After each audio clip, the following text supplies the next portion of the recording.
Yo, what up, what up, what up? What's good, everyone? Yo, what's up? What's up, RC? Good to see you. Bill, what's good with you, fam? Yes, I actually are funny enough, I just got done eating dinner and I had breakfast for dinner. I had like eggs, hash browns, all that good stuff. But what's good with y'all? Good to see you. Deathmaster, always good to see you. Rocky. Rocky is a passionate individual indeed. Alex vs. Evil, always good to see my boy Alex. We got Disney Sheepherder. I still can't get over that name, but love to see it, man. But appreciate you pulling up, hitting the like button, bro. Hope you're having, I believe he's probably working, so hope you're having a good day at work, sir. John the Don. Yo, what's good with you, fam? Where's of paradise? He said finally not late for once, and I'm like, yeah, I'm the one that's late. Nah, but oh shit, hold up. I have to get rid of the kick stuff. Macaroni Tony, what's good, fam? Hey, RC about to do some writing. I hope some inspiration flows through that brain so that you can smack some good shit down on the paper. Hope you're doing well, RC, and obviously Where's the Paradise. And yo, Lord Metroid, what up, fam? Always good to see you guys. Really appreciate y'all pulling up. What y'all been playing? What y'all been playing? What y'all been watching? What you been doing as of late?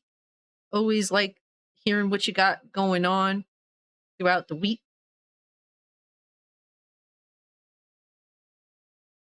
But I'm about to just host a live stream in some of my homies Discord, so maybe they pull up to hang out with us. Be a fun time.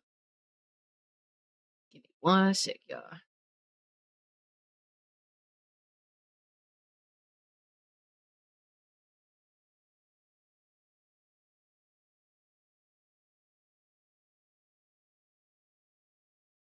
Don't play Baldur's Gate 3, it's too hard. And you know what? It is hard.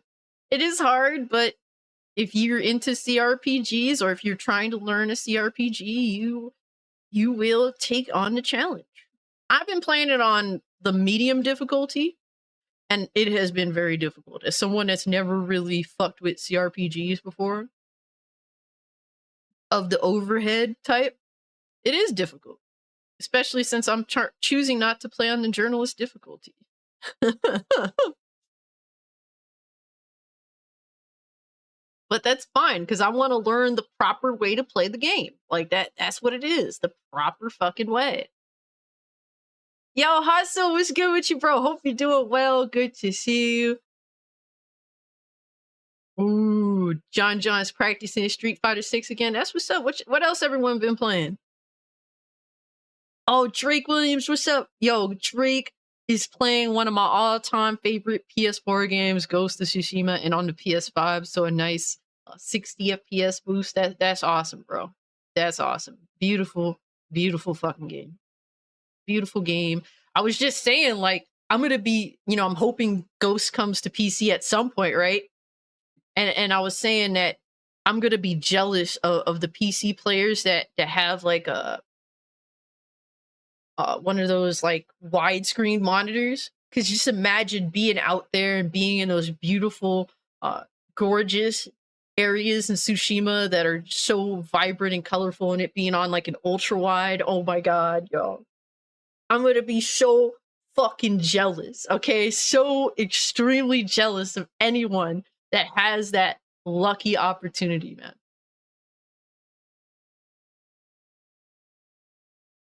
But I've been patiently waiting for Ghost of Tsushima to come to PC. That is definitely a day one for me. I will no doubt run through that game again. Let me see. Let me make sure I say hi to everyone. Yo, fuck Norris, what's good with you, bro? Good to see you. Yes, Alex with the sheep emojis. Oh man. RC says I've been cleaning stage decks in the parking lot at work all week. Hey man, gotta get that bread. Damn, you got a crazy tan. Well, I hope that the sunburn isn't too extra for you, bro. When did you quit being a NBA fan? I'm rebuilding the Knicks in 2K. Oh my gosh. So like, funny story, when I moved from New York to PA, I felt so out of place. The one thing that kind of got me into being in PA was following the 76ers.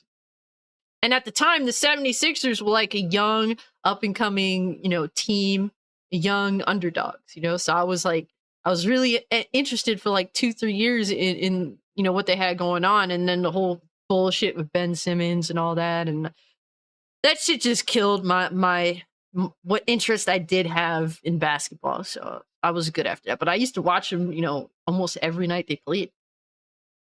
I would have it going on the side, either on my tablet or even watching on TV whenever, man. It was cool to kind of just help me adjust to my world changing entirely.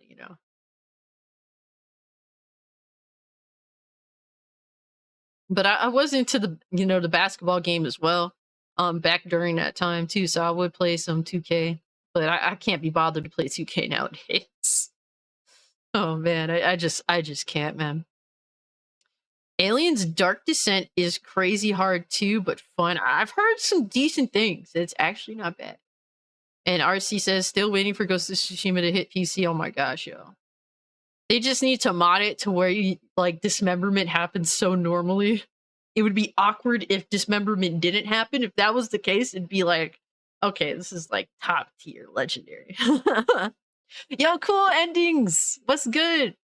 Good evening. Yes, I am also in the Eastern time zone. It is currently 8:13 p.m. Playing Tears of the Kingdom. That's what's up, Lord Metro. Glad that you're playing a damn good game in its own right. That's what's up. I've been playing Baldur's Gate. I tried out this new game.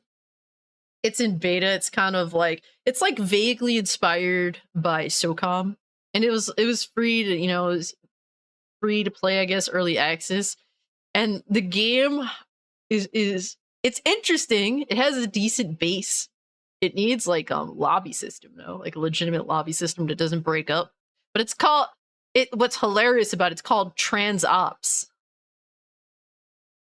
And I was in their Discord and low key I was like, man, maybe I should tell them they should consider changing their name so it's not misconstrued as something else, not military shooter-esque. Just saying. I'm still deciding whether I should make that genuine recommendation so that their game doesn't get canceled in like a week.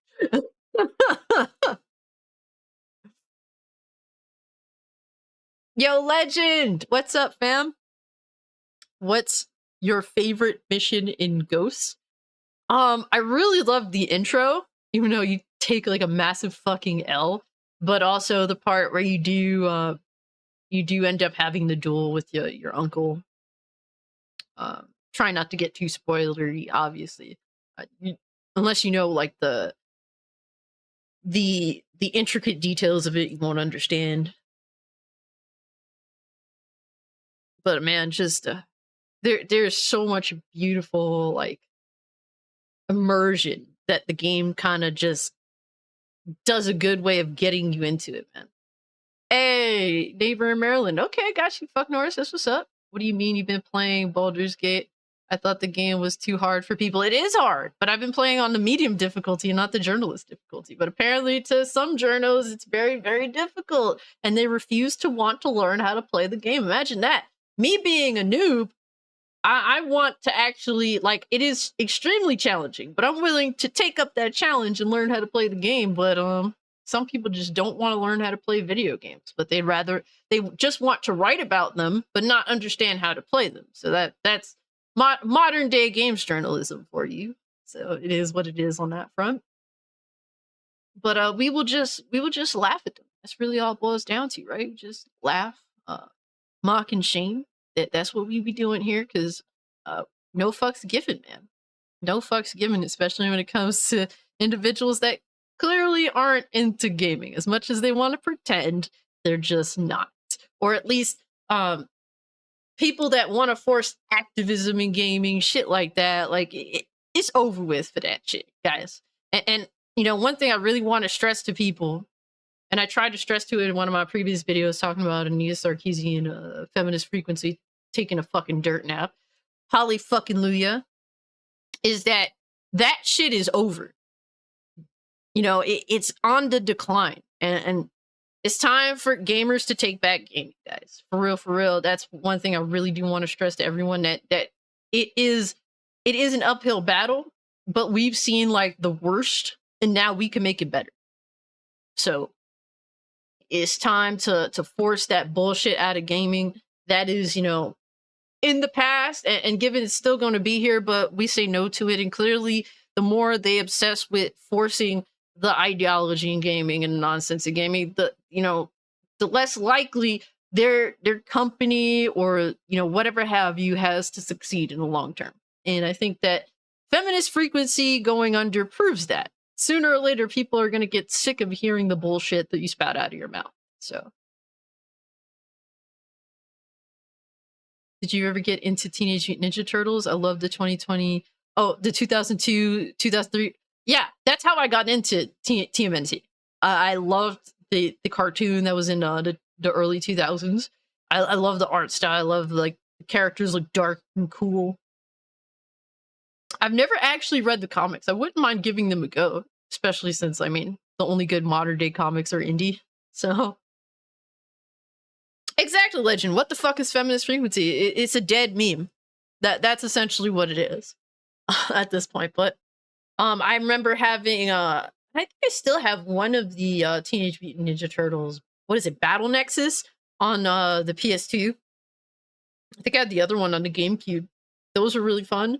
Shredder's Revenge was it was in my top 3 games last year. I played through that game playing as almost everyone. I think I didn't beat the game with Donnie, and I think I was like halfway through with Raphael, if I'm not mistaken, but I played as everyone else.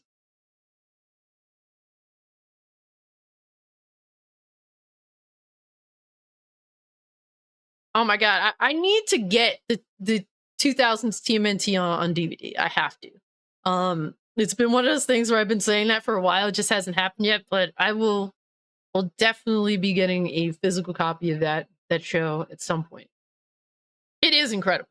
It is amazing. A lot of people most people point at the 80s cartoon, and I get it, but I haven't watched much of it, to be fair, so I'm not that knowledgeable on it, but like the look and feel of the turtles in the 2000s cartoon is so amazing. Hold on, I'm actually curious. Do they have that on Amazon?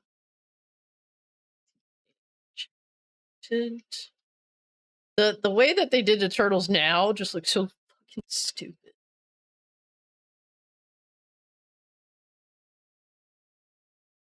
Complete series. Let's see.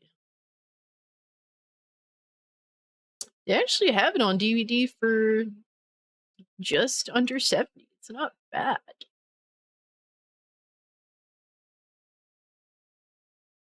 Oh, I love the art style of them. Looks so fucking good.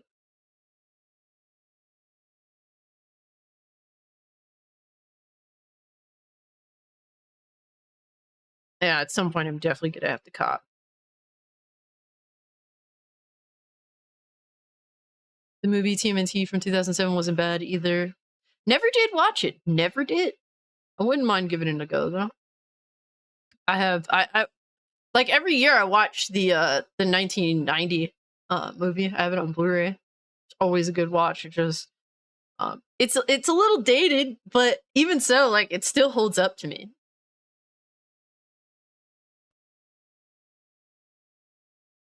Hey, good all. What's good with you, fam? God Emperor Sofa King, good to see you.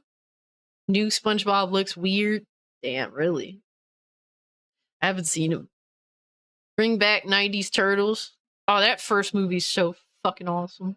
I love it. I love the vibe. I love the way they look. I love the story. I love April.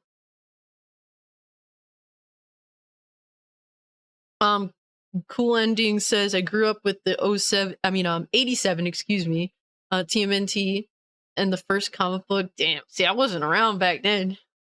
I wasn't even a thought, let alone alive. No, but that's what's up. I definitely wouldn't mind getting the comics as well, to be real with you. Maybe I'm being hyperbolic, but Jesus, I hate modern D&D fans. If we knew the importance of gatekeeping, then wouldn't... Oh no, here we go.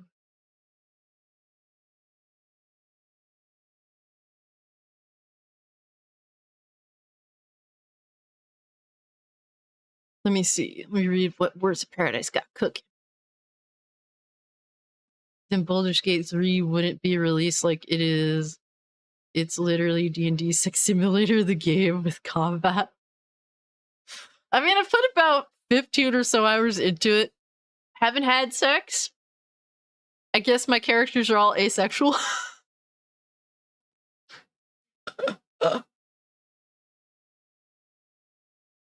I mean, the thing is, like, you can make what you want of it, you know? So.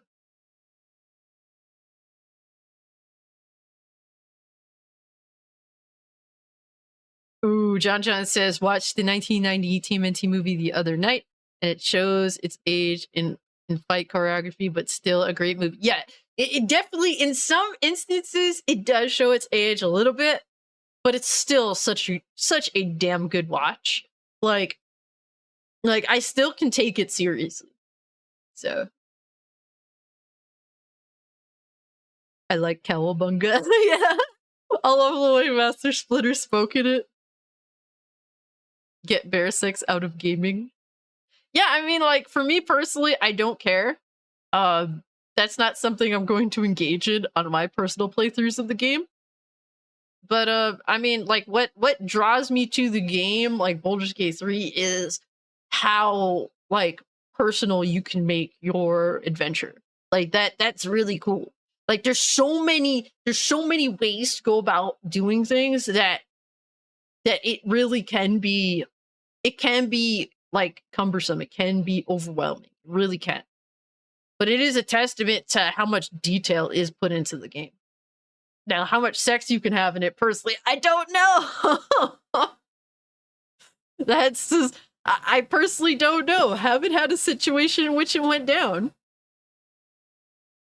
Wizards of the Coast is horrible. Yeah. I haven't dealt with them personally. I haven't been in a situation where their decisions have affected me personally, but I listen to people like Words of Paradise discuss it, and it's a really shit environment to be in. I've also heard situations in which they have kind of they may have covered up some sus things in regards to children. I don't know how true it all is. All I do is hear from you know, other people having these discussions, and that's the shit thing about it, man.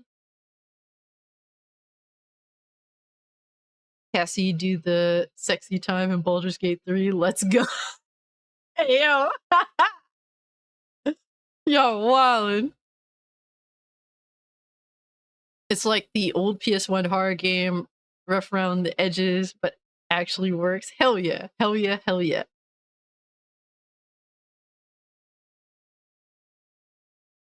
Where's the Paradise says, I think gaming journalists and their articles have ruined this game before me, before I've even played it. Every single damn article is about how thirsty the game is. Every single article exposes how thirsty they are. These are some lonely, depressed motherfuckers. Like, these people that are writing all, and I've seen it as well. I've seen it. Personally, I've not engaged in it. Because you know what? I'm not that lonely that I really need to look out for every potential sex scenario that is in Baldur's Gate 3. But these lonely journalist motherfuckers that identify as a toaster or some shit, they're desperate for attention. And they're desperate to do the most stupid thing in regards to sex and gender that you could possibly, like, you know, manipulate in the game or engage in the game. Like, they're desperate for that. All their articles are obsessed with that because they're fucking desperate for any form of attention. They're obsessed with sex and gender. Like, that is their genuine obsession. And this game happens to have romantic options in the game. And they're fucking desperate to talk about it. And they're desperate to make it ideological. There's nothing really, like, with Baldur's Gate 3, and I've gotten into, like, debates with, like, I don't want to say anti-woke individuals, but people that are clearly against wokeness and gender ideology, where they're like upset with the game.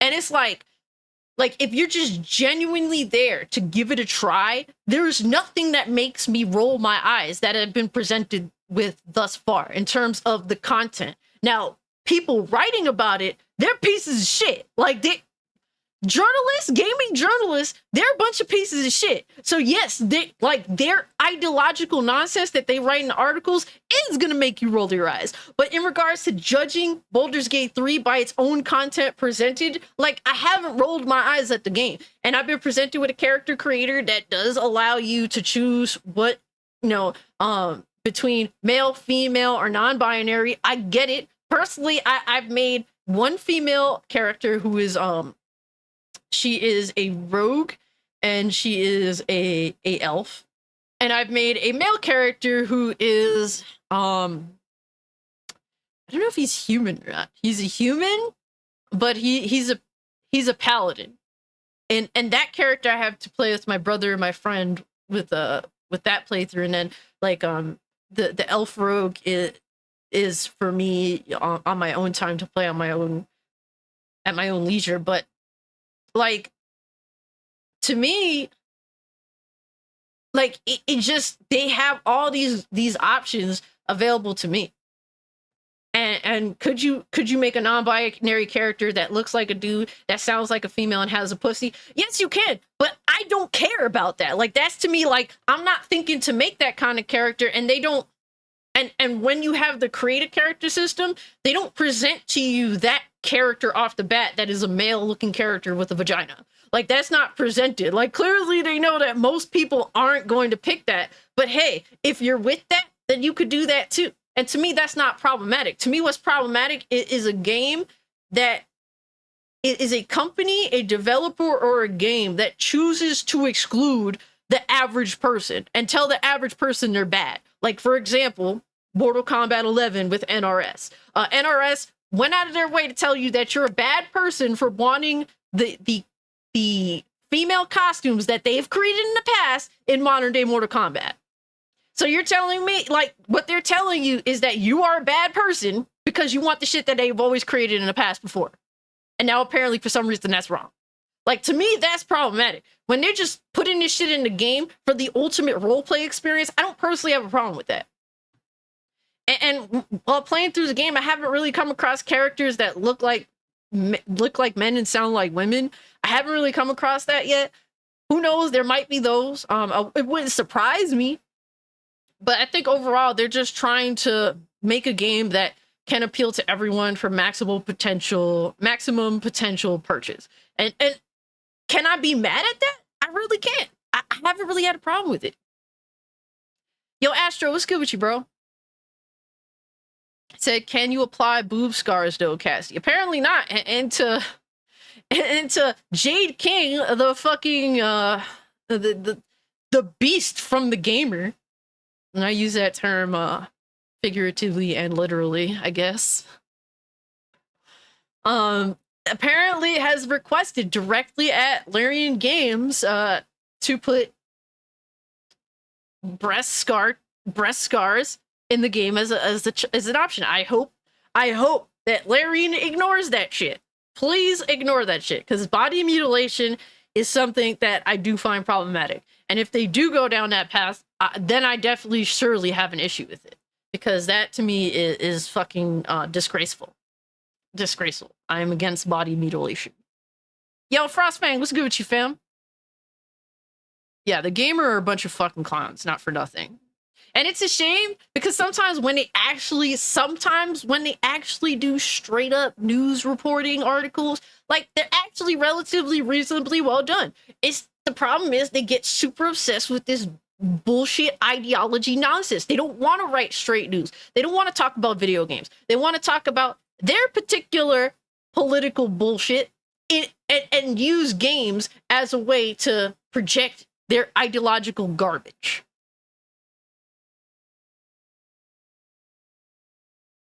Macaroni Tony says, I feel like modern gaming gotta be all serious now. I miss the dumb, edgy humor. Something tells me even GTA gonna tone it down. Oh, GTA is definitely gonna tone it down. I mean, you're still gonna be able to murder people and shit in GTA 6, but there's in some instances they're definitely they're gonna pick and choose their jokes.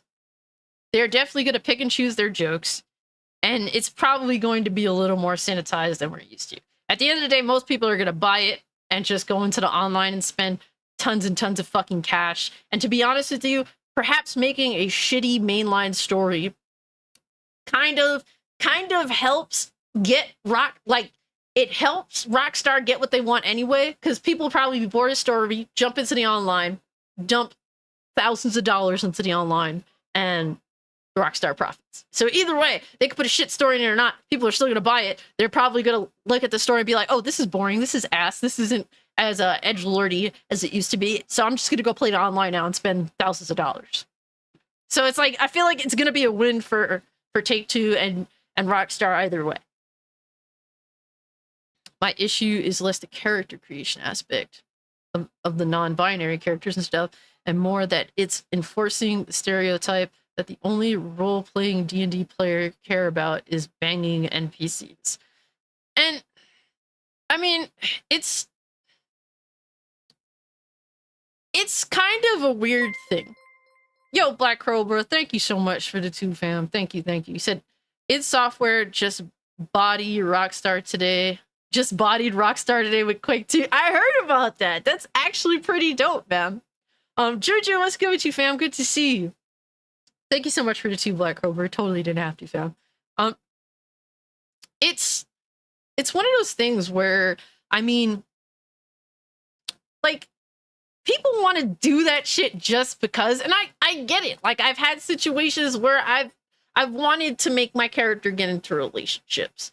Like, I would make a character in Skyrim and get them married. Like, just to do something that was like out of the norm, or to do something that I guess was a little bit different from what games allotted in the past, or to just see where it goes. Like, bro, like my playthrough of The Witcher, I had Geralt sleep with fucking the girl with the white hair and Yennefer, and the only reason why my Geralt didn't sleep with fucking the redhead chick was because I fucked up the options.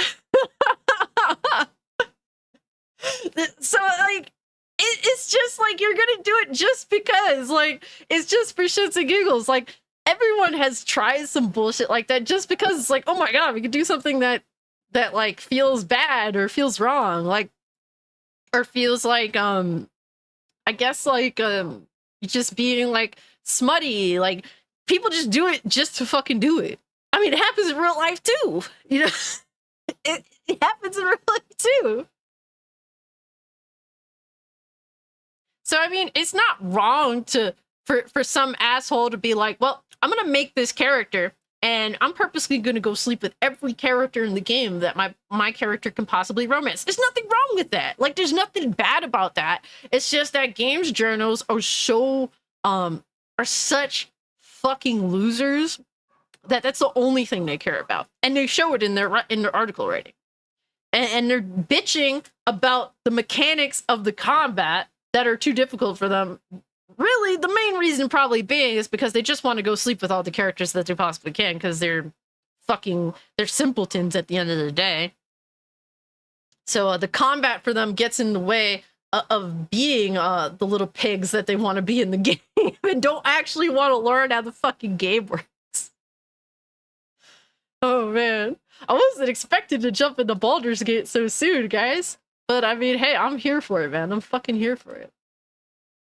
Let me see something. I just want to make sure that.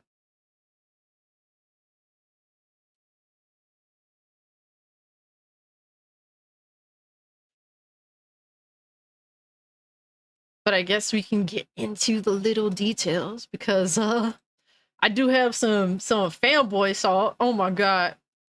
I wanted to ease into the shit. I did want to ease into it. I was saving the fanboy salt for last, but we already on Baldur's Gate. But what pisses me off, really, is the console warring. The whole shit behind Baldur's Gate 3 not being able to launch simultaneously on Xbox with the PlayStation version. And then PlayStation fanboys literally pretending, because, you know, PlayStation got no fucking games this year. I don't know if you guys have noticed, but if not for Square, PlayStation would have nothing. It's not it's an exclusive to the console, but PlayStation don't got their own fucking games to release. So it's basically like how Xbox was last year when you really think about it. And really, it's so bad that these sick motherfuckers are claiming Baldur's Gate as a PlayStation exclusive.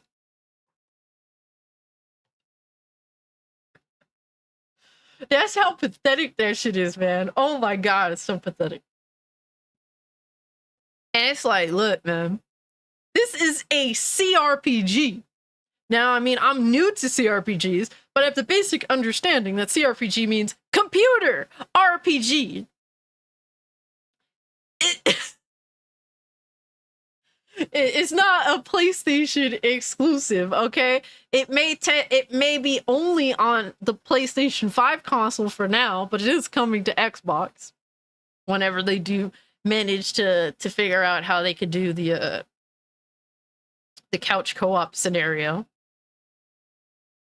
But good to see you, Drew. Ooh, Alex Rosila said he's getting Quake 2 on Saturday. I've never played Quake 2. I actually love Quake 4. Quake 4 is one of my favorite 360 games. If you haven't played it, it's kind of like Doom 3. It sits somewhere in between Doom 3 and like Halo. And I love it. I love it. The intro alone is beautiful. It is amazing. So I definitely recommend Quake 4 if you're into sort of the single player, story driven, really dark, gross game.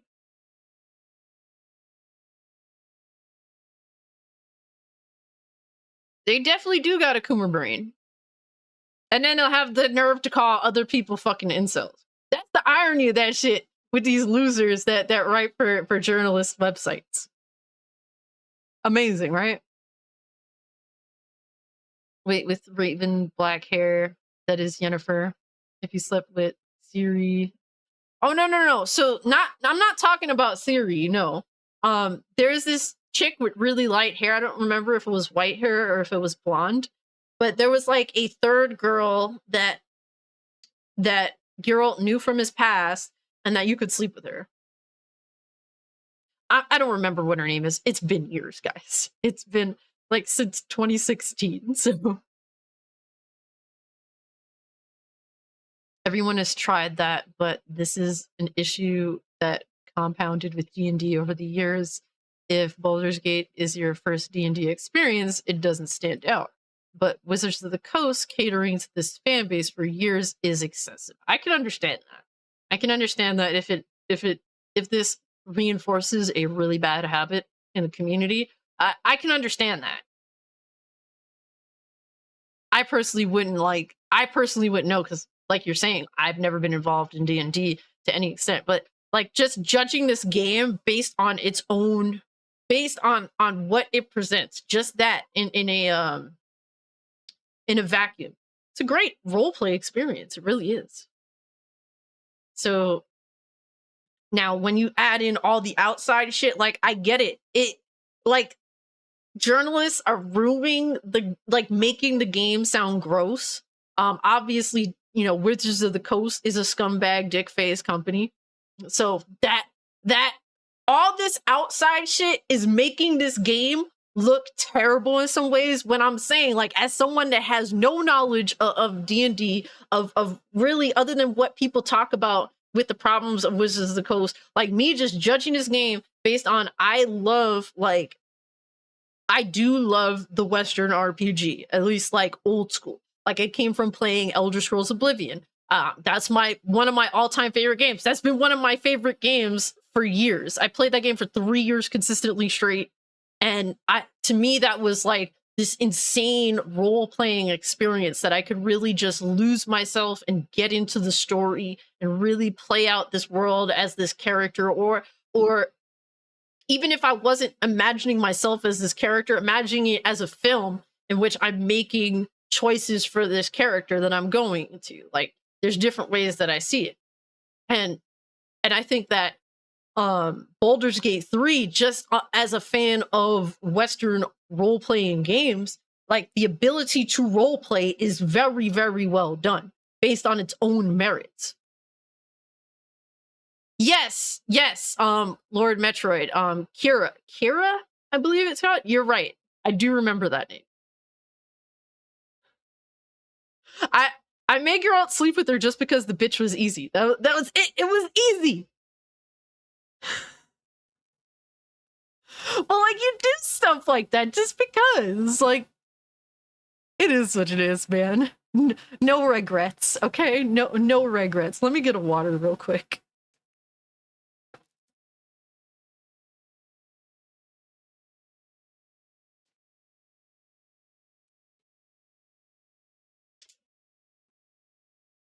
Drink water, guys. Stay hydrated. It's hot out here. Cassie likes roleplay confirmed. Yes, I love roleplay. Okay? I know what you mean when you say that, but in the basic video game aspect of it, yes, I love roleplay. Yo, that girl Casey, what's up? Hope your editing is going well. She said, what's up, fam? I'm here listening while editing. I'm hitting that like, thank you. Thank you so much. Here's a hug for you, Casey.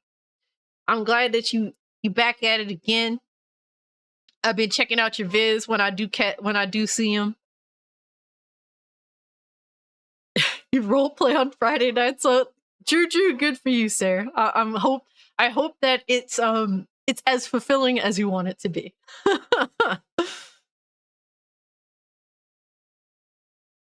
Macaroni Tony asks, who remembers Rocket Robot on Wheels on the N64? I've never played that. Cool Ending says Duke Nukem needs a refresh. It'd be interesting. I wonder, how they'd go about it. God Emperor Sofa King says MBG got called a Sony bootlicker. He proves it every fucking day he gets. Okay, every time that dude has a live stream, he proves it, man. And it's like, look, man, I understand because that maximizes your potential viewership, I guess, by purposely taking an extreme side and appealing to a bunch of crazies. It's easy to do that. I get it. Ooh, I got a hug from Casey. Yes, I win this day, guys. Okay? Okay, all you dudes out here getting no hugs from Casey, and I got a hug from Casey. Okay? Yo, Alice, what's good with you, fam?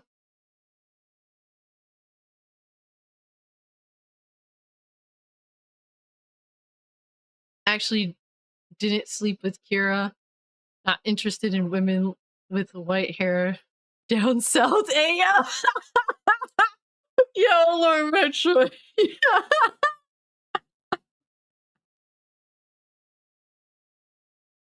I'm not personally interested either, okay? Personally, I'm not. But Geralt, it kind of matched. Like I said, the bitch was easy for him, so. Did you do Baldur's Gate for Starfield yet? Well, we're just I was just getting into the basics of, how, essentially, it's just insane to think, how small-minded, console gamers have been. And it's like they have to pit games against each other. Because they can't play the opposing game. So Xbox dudes, they can't play Baldur's Gate right now, but so they're gonna shit on the game and they're gonna prop up Starfield.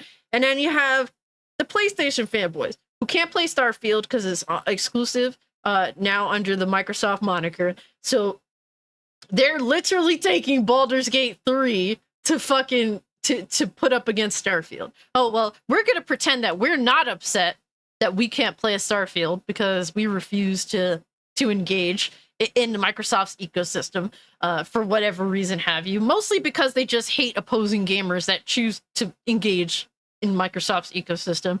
And we're going to play this game that we're not going to understand a fucking thing about, and we probably, PlayStation dudes probably won't even buy Baldur's Gate 3, and if they do, they'll play it for a fucking hour, and they'll realize, oh my god, I made a terrible mistake by buying this game that actually requires, actually knowing how to read. They'll get through it, they'll create their character, they'll probably spend 5 hours creating the character, and then 1 hour playing the game and realizing they're too stupid to even indulge in the game, and then they'll just keep it moving and continue to use the game to prop up their fanboy wars. That's really what it is. That's what it is. Yo, General Vague, what's good with you, bro? Baldur's Gate 3 is great. It is great. Don't let the really garbage journalism ruin it for you. If you're looking for a genuinely good role-playing experience where you can make a character that represents you and is probably going to look better than you do in real life because that's what we do, or if you make a specific character and give them their own persona and then you just go through this world as that character. This is one of the best experience from like the 15 or so hours that I played that does a really, really good job of that. So I really can't complain. Like for me, I'm always chasing that feeling that I felt when I played Oblivion. I'm always chasing that. When you get out of jail, of prison, and you're just left to this world to go discover all sorts of shit, different storylines, different interesting random occurrences, like all that stuff is amazing to me. All that stuff is so much fun. I think it's a really great role-playing experience. You actually do kind of have to be semi-intelligent, be willing to learn these mechanics, be willing to fail, and scum save as much as possible. That's what it is. Scum save as much as you possibly can. You will F up. There have been instances where I'm like, nope, fuck this. I refuse to live with this. I'm reloading my last save, and we're gonna try this shit again. It can be really, really rewarding. It really can be. And it's one of those things where I'm definitely learning how to go through the game, and given I'm getting by the skin of my teeth, but it's interesting. It's really cool. The options, the way you want to do things, you know, everything presented, who you want to have your character go through your adventure, what characters you want to go through your adventure with, like all that shit is awesome. Yo, Gotti, bro. Thank you for the 5 fam. Totally didn't have to. He said, yo, Gotti in this motherfucker. Baldur's Gate 3 is amazing. Not for everyone, but pure fire. Much love, cast. Bro, thank you so much, bro. I'm glad that you're enjoying it. It is a difficult game. It's not easy, but it is rewarding when you manage to find your way through. Jervix says, I'm fighting for my life out here. Yes. Juju brings up a hot take that I 100% agree with. Oblivion is superior to Skyrim. It is. I don't care. And to be fair, Oblivion is imperfect. It genuinely is an imperfect experience, but I love it so much more than Skyrim for an insane amount of reasons.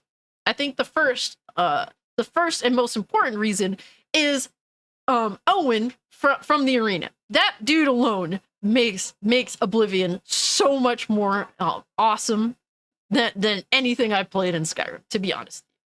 So if you love Skyrim, I get it. It's the most popular game ever, or close to it. I get it. I even bought it 3 times myself. I genuinely did everything in my power to try and like vanilla Skyrim, to try and appreciate vanilla Skyrim, and I just can't get into it.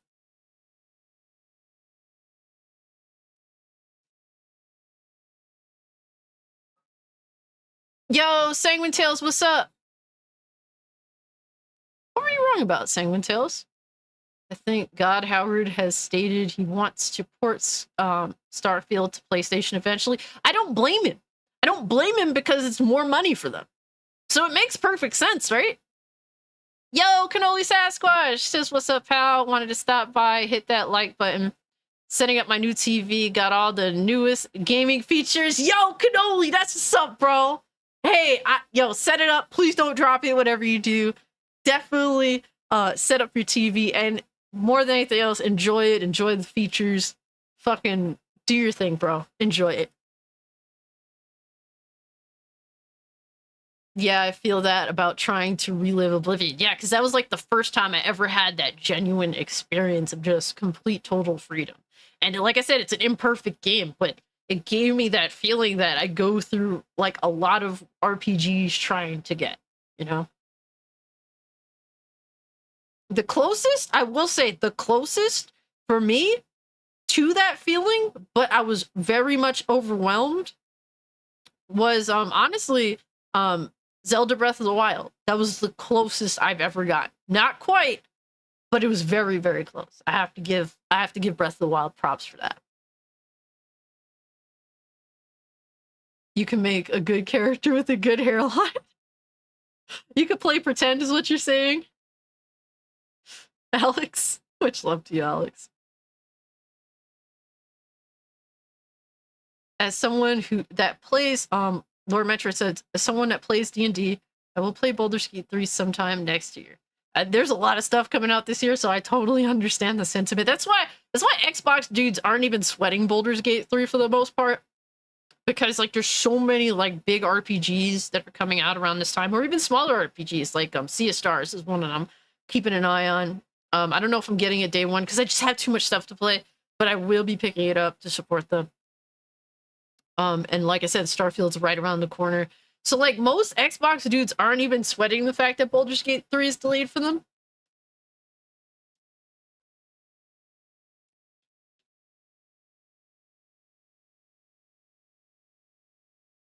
More interested in Starfield, to be honest, than Baldur's Gate 3. That's completely fine.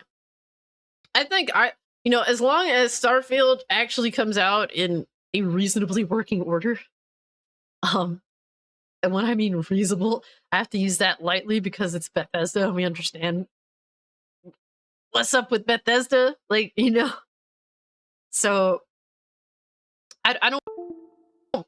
Oh, there goes my cam. I have to buy a new camera soon, guys. It is what it is. Oh, you guys got a little teaser of what I was gonna show. But let's jump into some of this salt, man. But you know what? Hold on. Before we even do that, shout out to Minxie1 because she posted this review, and I don't know if it was her personal review or if it was like someone else's review. I can't really say. But they kind of put it into,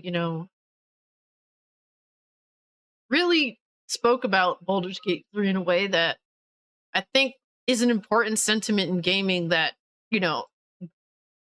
a huge problem in gaming that Baldur's Gate 3 devs aren't falling into.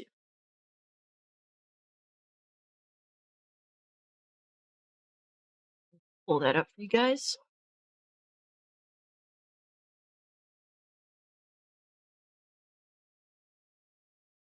Words of Paradise says I feel spoiled by being a TTRPG player.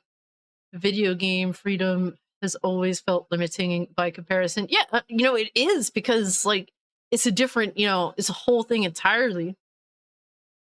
Michael Wells, what's good with you, Doc? He says Hard 8 Times gave his opinion on Baldur's Gate and said he did not like it. Someone gifted it to him and people got mad because he does not like it and he got reshoot. I mean, why did he say he didn't like it?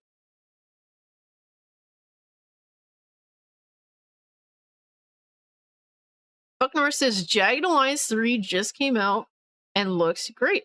Honestly, I'm not familiar with the franchise. I heard about that game recently, but I'm not familiar personally.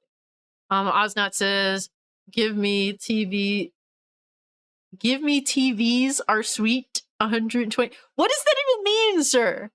Stop talking to your phone and actually type. Juju says Sea of Stars is going to be awesome. I have hope. Yeah, I definitely want to support the game. I don't know if I'm going to be able to get it day one, but I will definitely be purchasing. I'm not even going to play it on Game Pass. I'm just going to buy it. Hey, I love you too, Alex. Here's a heart for you, buddy boy. All right, so Minxie1, shout out to Minxie. Said this is what gaming was and should be. What you buy is what you get. Larian Studios reminding us what amazing games look like. Well done, 10 out of 10 sandwiches. And the review says Baldur's Gate 3 is a reminder of what the golden age of gaming used to be like. No microtransactions, no season passes, no subscription, no content cut DLC. What you buy is what you get. And what you get is the best CRPG and one of the best RPGs ever created. I'm buying this game on GOG2 just to support Larian. Thank you. And that's a great review to bring up and a great point to make. So shout out to Minxie for highlighting that. And I completely agree with the sentiment. In modern day gaming, we have to prop up games like this that respect the consumer, respect the player, aren't fucking trying to nickel and dime you, that is a fucking epidemic in modern day. Yo, I'm forgiven. What's good with you, fam? Hell yeah. Shout out to Minxie.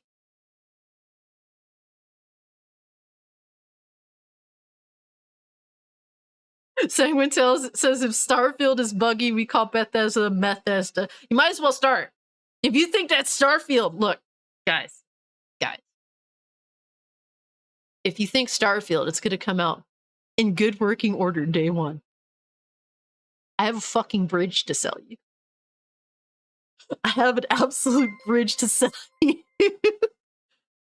Yo, God, sir, relax your credit card, relax your wallet, okay? But I will set your wallet at ease, sir, okay? This is, where's my wallet? We'll pretend my wallet is your wallet, okay?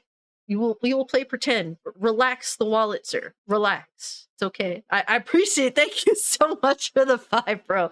You totally didn't have to. He says the problem with gaming right now is a lot of these devs could care less about the games they are making. The passion is gone.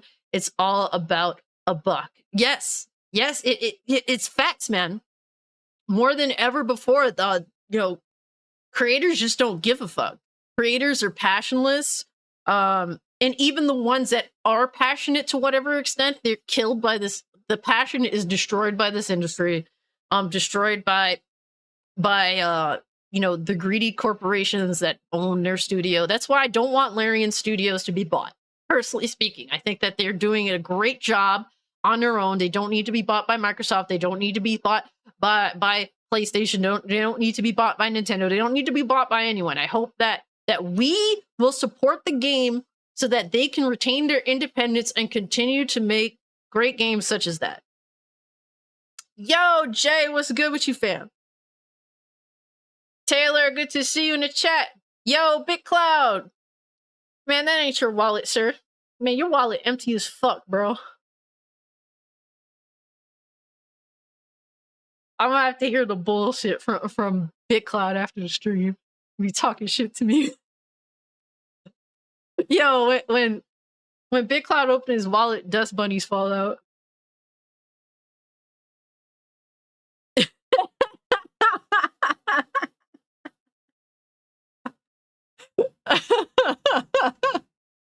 But thank you so much for the 5, God. You bring up a great point, man. The passion is dead, and the industry of gaming becoming so mainstream has destroyed the artistic integrity of gaming. It has. As sad as that is to say, I had more fun with better games back in the day when I was made fun of for being a girl gamer than I do with video games being far more accepted than they were 20 years ago, and gaming being a very mainstream hobby, the biggest entertainment medium ever now. I've had more fun back then when I was a fucking loser for playing video games and I was made fun of and all that shit. At least the shit that I asked for or I bought with my lunch money, or if my dad took me to Toys R Us and I was lucky to get a game, like the shit back then that I played, I had a genuinely better time with. Astro said, S-Class Gamer. Big Cloud showed it. Hell yeah. Words Paris said, Larian is already bought, to be fair. They are in Hasbro, Wizards of the Coast pocket, and will do whatever Daddy Company tells them, but I appreciate the sentiment. I mean, I guess when you put it that way, I mean, it's weird, because I don't know the history of Larian. I know that they made, what's that game? That other CRPG that people really love?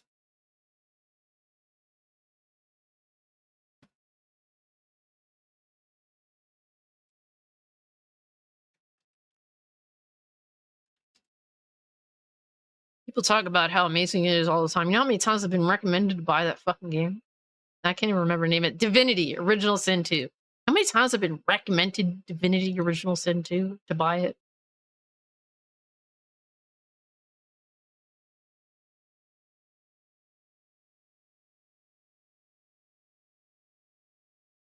And that was self-published.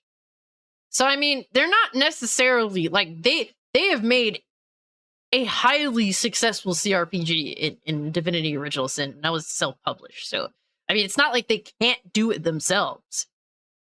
So theoretically, yes, they can do it themselves. Obviously, having the rights to make a D&D game really does help in terms of general popularity.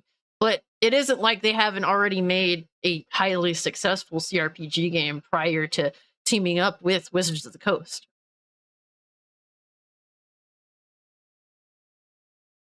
Sanguintel said I couldn't post. I don't know why. YouTube is just weird sometimes, guys. There's some things that you may come across weird shit, and personally, I can't control it. YouTube is just being a shit show for me lately. But I've been fighting through it either way. It's one of those things where all of my videos instantly get limited, and sometimes they remove the limited in a day. Sometimes they remove the limited in like 5 days. It really depends, and I think that they're taking an interest in fucking with my channel. I can't say for sure. It is what it is. I'm not gonna let that stop me from doing whatever the fuck I want to do. Just so you know, whether it's monetized or not, it doesn't really make much of a difference to me. I'm just hoping that it isn't affecting the ability for my videos to get out there. But either way, everything will continue, and I will do whatever the fuck I want to do, like I did since the very beginning of me, doing YouTube. So, but I will say this: I don't know what's going on with YouTube. I don't know how it affects you guys being in chat. I personally can't say. I hope that you guys aren't affected by the bullshit that YouTube puts on me. But worst case scenario, definitely follow me over on Kick. It is a Twitch alternative. They're mad chill over there. I don't have to deal with any bullshit. I don't have to be concerned with whatever I'm playing or watching or whatever the hell have you. So, I mean, if you like that, if you like the lack of limitation, I mean, give it a try, But Sailor Mercury, it's really good to see you. He said, I hope Baldur's Gate is a little more easier for me to understand than Divinity. I'm not sure how they compare. Maybe you should definitely either ask someone that's played both, or definitely look up some videos in which someone compares the two without spoilers, obviously. I couldn't give you that information. I really couldn't. I haven't played Divinity. Words Paradise says, oh, they make good games. I like Divinity. I just mean when you make an IP-based game, you are pretty much beholden to someone else's vision. But Larian and Divinity are great. I mean, yeah, like you have to at least, in the very least adhere to the lore. And obviously with how Wizards of the Coast is, they obviously have some ideological bullshit that they push in their community. And I get that. But Larian has no problem making their own game and being successful.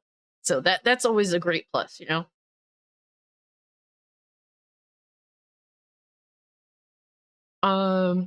Sailor Mercury also says Kick is great. Kick is pretty great, man. I'm enjoying it. It's really rewarding to the creators, and it's one of those things where there's room to grow, whereas on Twitch, personally, to me, there isn't. To me, it's a losing battle on Twitch. That's why I ended up dropping it when I saw a reasonable success with YouTube.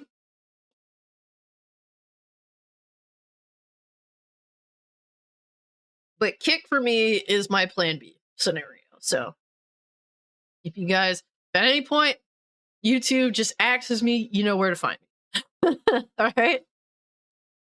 That's definitely something I do want to put out there. I want to normalize amongst the individuals that love to hang out with me, that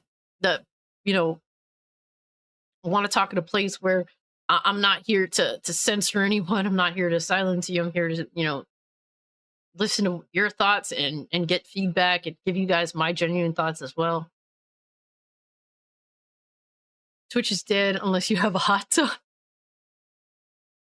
And I don't have a hot tub, and I have zero intention of getting one. Sailor Mercury says, I honestly didn't even know Baldur's Gate was related to Dungeons and Dragons. I agree, I didn't know that either. Until recently. Never been into that, but Baldur's Gate looks like an interesting RPG on its own. Yeah. in a vacuum, it's an awesome RPG from what I've played so far. Sanguine Tail says, I don't like the ideology behind some decisions Larian made with Baldur's Gate 3, like removing options in the character creator, but I respect them for not including microtransactions. That's a fair assessment. I wonder what they did remove. Like, what options did they remove? Because that would be the first time I'm hearing about it. Oh my god. No, I don't need a hot tub, sir. I really don't. So I could be the very thing that you guys would rag on, that I rag on, a fucking hot tub streamer. I would, bruh. If look, let me put it to you this way: if I ever did become a hot tub streamer, it is no doubt an invasion of the body snatcher scenario in which the real me is dead. And I've been replaced with a plant thing that grew into a human being that looks just like me. That is the only scenario in which that is a thing.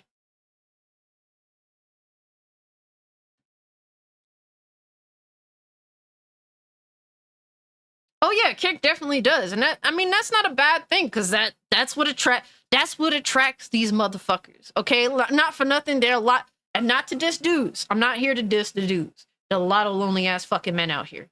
There are a lot of lonely ass men out here that they're not used to talking to women. Interaction between men and women is at an all-time low, especially when it comes to relationships and whatnot. And a lot of lonely ass fucking men that are looking to see some of that on Kick, on Twitch, all that shit.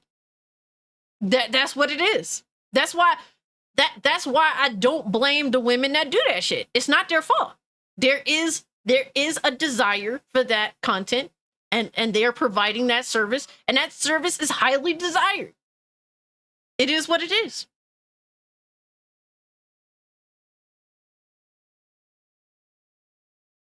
Whereas the Paradise says, I'm mixed on the in a vacuum stance. On one hand, I get it. Looking at it in its own entity allows you to judge it as such, but conversely, it's not its own thing. It's part of a larger brand. And the thing is, like, personally, like, my mindset is literally in a vacuum. Like, I can't think of it any other way because I don't really follow D&D. I've never bought a D&D set. I've never played D&D. I've never played the fucking any Wizards of the Coast games. Like, I've never collected any of their cards. So essentially, I'm literally in that vacuum when it comes to Baldur's Gate 3. I've never played a previous Baldur's Gate game. Like, I'm literally in the fucking vacuum. The only reason I gave Baldur's Gate 3 is because I looked at the gameplay and I looked at the opportunistic role-playing aspect of it and saw that the immense amount of decision-making and user decision-making is so insane that I just had to give it a try. That's the only reason why. And it's like with you, you're not in the vacuum. Like, you're involved in all of it. So it's like, I get that you can't help but take all these different aspects into account when you're looking at that game. So I completely understand that we're clearly seeing from completely different angles, and that's cool. So we can all have like a more well-rounded thought process on it. I think that that's great.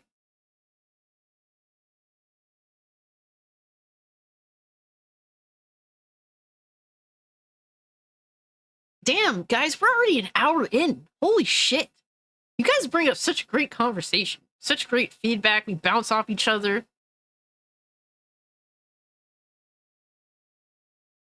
Hey, some dudes want to look at them clams.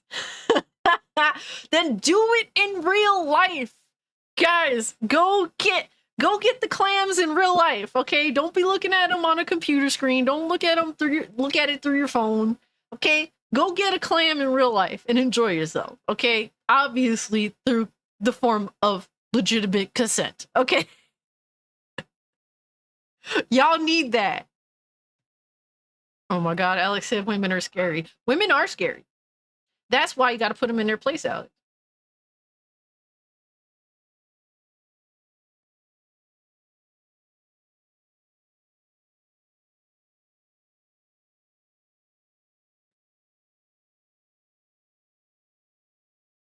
Don't mind it, like variety Linux platforms. Hell yeah. Yep, Baldur's Gate is originally a D&D novel from the 80s. I didn't know that. Fuck Norris, thank you for informing me on something new. See, I'm so clueless. Like, I'm genuinely fucking clueless. Like, the only genuine reason I wanted to give Baldur's Gate 3 is because I'm hoping to get that rush I got from Oblivion. So far, I've been getting a lot of choice, involvement, and adventuring, but I've been absolutely fucking obliterated. Which isn't a bad thing, because it's like, I don't know anything, so I'm literally experimenting, trying to learn the mechanics of the game, and sometimes I get my ass kicked, sometimes I manage to slip by, and it's been a crazy experience.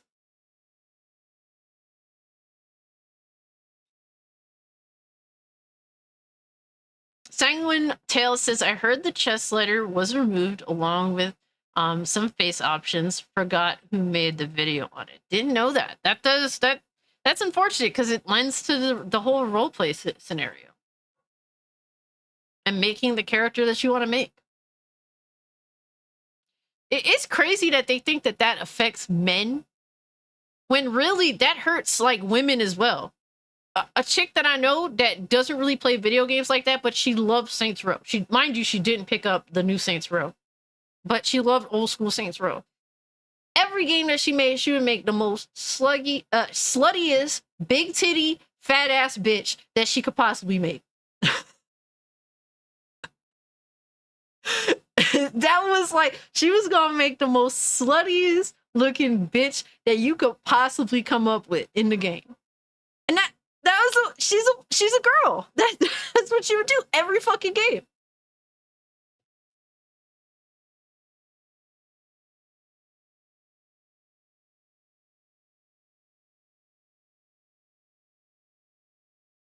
Nobody wants this hair one. Hey man, you'd be surprised. We're talking about one of the most famous pieces of nerd culture in history that's been around for 50 years, and you're right. That is facts. Derpnator has an Oblivion question. Please shoot, good sir. Imagine Asuka being your first Star Wars Ahsoka being your first Star Wars experience. Gotta be like 3 people. Oh man, I was like, for a long time, I rejected Star Wars. I rejected Star Wars for many years. I was a late Star Wars bloomer, guys.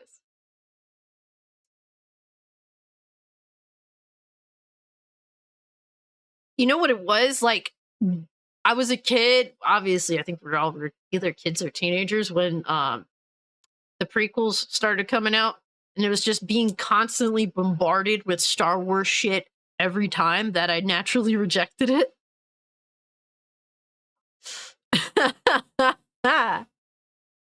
And I was mad that Star Trek didn't get that kind of love. I was butthurt Star Trek didn't get that kind of love because I grew up watching Star Trek with my dad.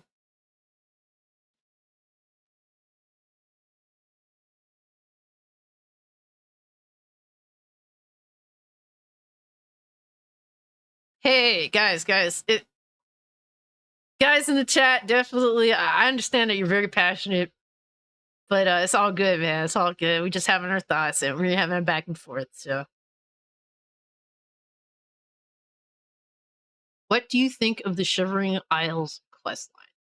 That expansion is trippy as fuck. I don't know, because it's been a really long time since I played it, and I only played it once. Maybe that says a lot about it. I can't remember if I genuinely enjoyed it or not, or just kind of ran through it. And it was just like, whatever. It's been so long. I played through it once and just let it be what it was.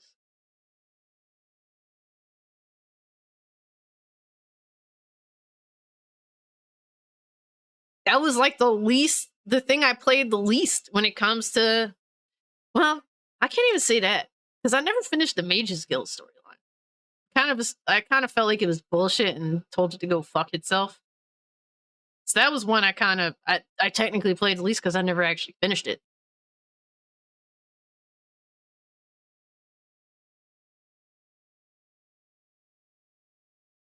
Thought it was fun at first, but when you become Shirgoreth, it loses its shine. It doesn't feel like you're a mad god. It feels like nothing changed. No, that's a good point. Yeah, it's one of those things where I didn't mind it, but I never revisited it again. Despite me having like how many characters? I can't even remember how many characters. It was cool because it was like trippy, it was different. They really did try to make like a decent, interesting expansion, something that was different from the baseline game. Hey Ziggy, want to say hi?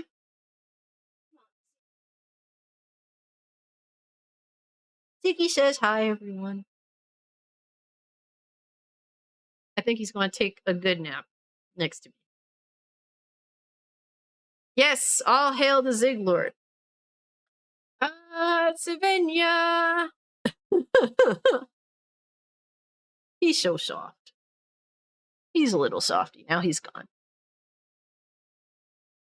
Lord Metroid speaks facts. He said the Dark Brotherhood is the best questline in the game, in my personal opinion. That is a questline I play through on every playthrough, just about. It's rare when I don't because it's so good. I can continue to replay that questline, and how it plays out is so insane and really, really awesome.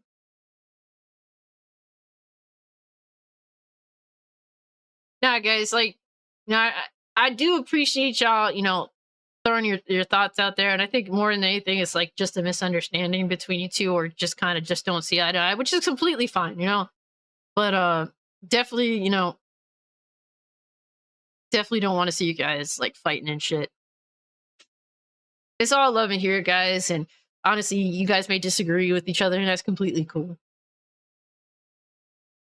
Me and Words of Paradise disagree a lot. And it's like, it's whatever, man. And sometimes we agree on a lot of shit too. Or we find like an understanding ground, I guess. It's like two things can be true at once. Ooh, the Knights of the Nine questline. Yes!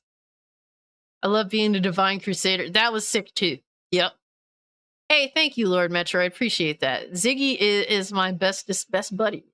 That's my little man right there. But I will say, so with that tweet, from Minxie and that general review, it is a reminder of the golden age of gaming. And shout out to Solid Rev who posted this video, and I was looking at, bro, and I was feeling all these feelings.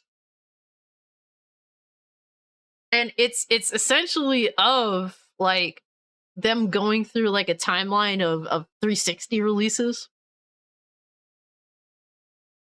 And I thought it was such a dope ass video that I wanted to watch it with y'all. And this is from Crowcat. I thought it was absolutely sick. And this is, hold on, let me see.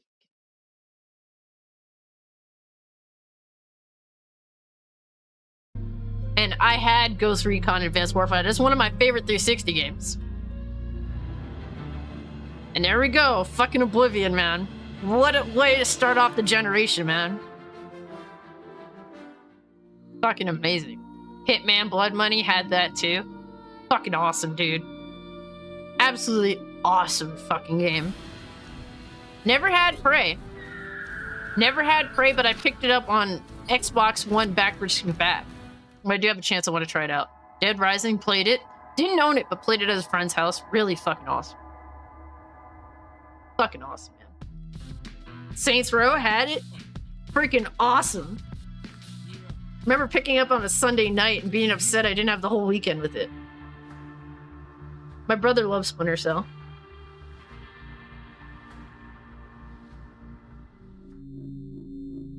A lot of people love Fear. Personally, I haven't played it.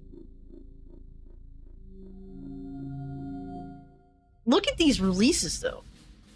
Call of Duty 3, absolutely love the fucking campaign. I bought just about every fucking Call of Duty. Gears of War, I wasn't the biggest Gears fan. My brother was a big Gears fan. I would play through the campaigns. I'd get wrecked in multiplayer. Keep it moving. Rainbow Six Vegas, played it. Me and my brother both enjoyed it. I was more of a Ghost Recon person. My brother was more of a Rainbow Six. Lost Planet also had it. Fucking awesome game. Never played Crackdown. Yeah, Gears 1 is awesome, man, for the campaign. Ghost Recon Advanced Warfighter 2. I was so sad the game died so early. Like, the multiplayer. Fucking adored it, man. BioShock. Freaking amazing game as well. Look at these releases, man. This is the goal. Had Stranglehold was really fun. I love games like that. Skate. This is the golden age of game. How could you deny it? I mean, honestly, it's an argument between, you know, 6th and 7th gen. Halo 3. I enjoyed Halo 2 more personally, but still a great game in its own right. Orange Box. Freaking Half-Life.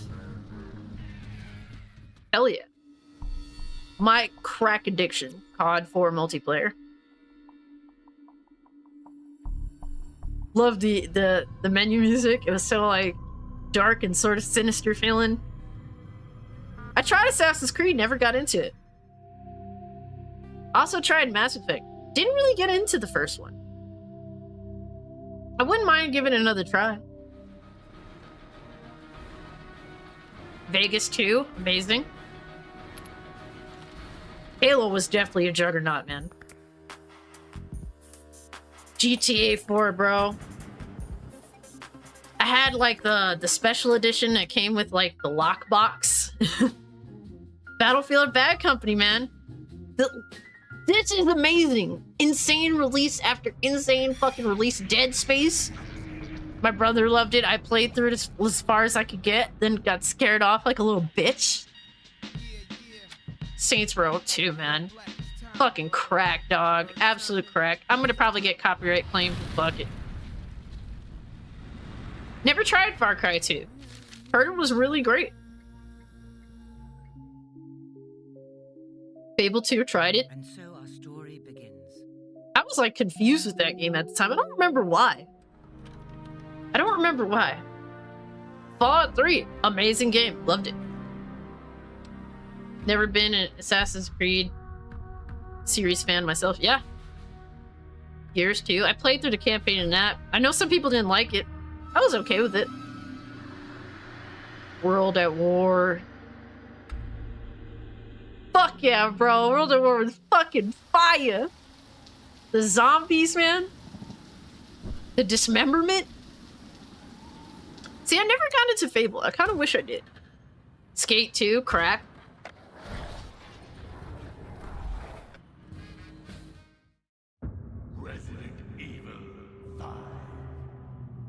I played a little bit of Resident Evil 5 on PS4. Didn't really like it personally. I heard this is an underrated game, Red Faction. I don't really know much about it though. Fable 1's still your favorite? I heard that is the best one. Prototype, bro. The vicious shit you could do to motherfuckers in that game was awesome. Halo 3. It was called Halo 3 or just Halo ODST? Borderlands, awesome. Saints Row 2, best Saints Row game. They put out Facts. Modern Warfare 2, baby. Oh, so highly anticipated game. I enjoyed it. Left 4 Dead 2. Freaking awesome. They didn't even show off Left 4 Dead 1.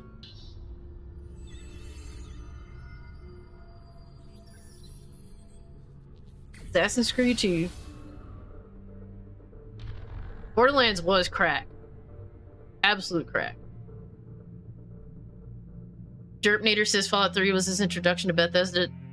Oblivion was my introduction to Bethesda. Fallout 3 was the follow-up. Battlefield Bad Company 2. Absolute crack. Unforgiven said it's all mainstream trash. Yo! Skate 3 was awesome. Absolutely fucking awesome. Red Dead, baby! I was so hyped to find out Red Dead Revolver was getting a sequel.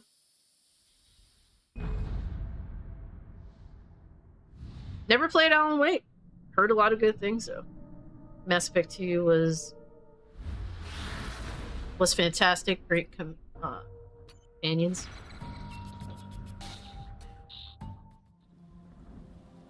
Halo Reach. Hell yeah, I'm excited for the Oblivion remake. If not, there's always Sky Oblivion, right? Dead Rising 2.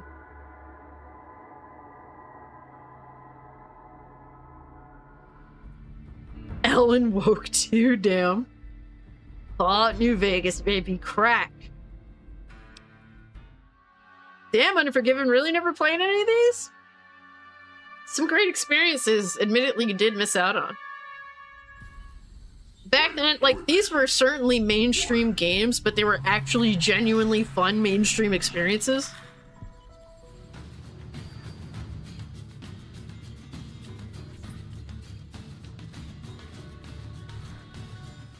Frostfang said Reach was the last Halo game I played. Wow. You played Dead Rising 2? See, I played Dead Rising 1, but not Dead Rising 2. I actually wouldn't mind giving it a go. Heard Dead Space 2 is better than the first. I played a little bit of Dead Space 2. Because my brother bought 1 and 2. I just didn't play much of them, to be real with you.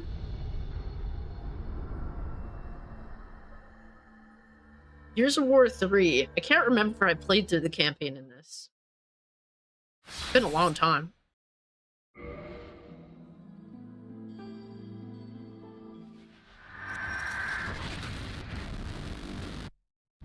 Battlefield 3, baby. I wouldn't mind you know, an actual port of Battlefield 3. It actually would accept that. As long as it had the multiplayer, obviously. Everyone loves Skyrim except me.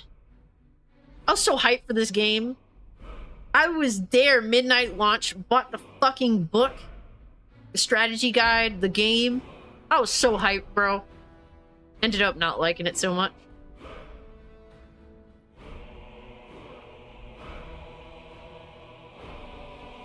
Reach is the best Halo on 360. Yo, lowest expectations. What's up, fam? Fallout 1 was best to me. Amazing. I still need to play Fallout 1. It's planned. But yo, like, come on, man. Come on. Can really modern day gaming compete with that, realistically speaking? In terms of, like, AAA gaming, can modern day gaming fucking compete with that list? Almost every fucking game on there I played and enjoyed, or it may not have been for me, but I could appreciate it.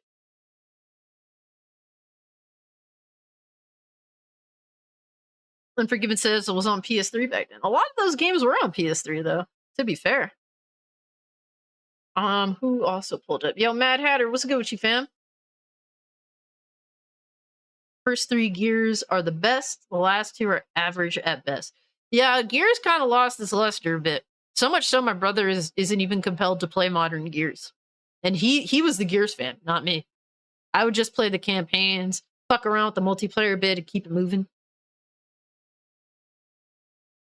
Unforgiven says Half-Life, Portal 2, GTA 4, Red Dead Redemption, Bioshock 1 and 2. I curse myself for missing out on New Vegas. Yeah, I mean, hell, you could still catch it on PC, man.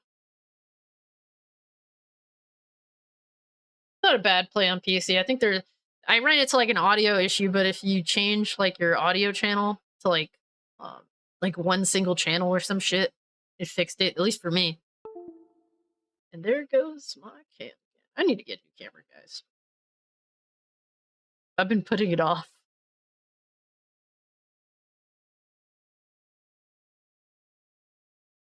Mad Hatter says Skyrim is my intro into Elder Scrolls. However, I really don't play that many video games. Hey, that's completely fine.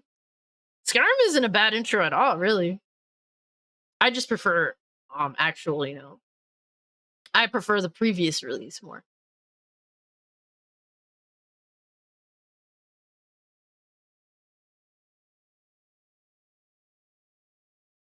Lowest Expectation says Morrowind is still the best. From a roleplay perspective, yes.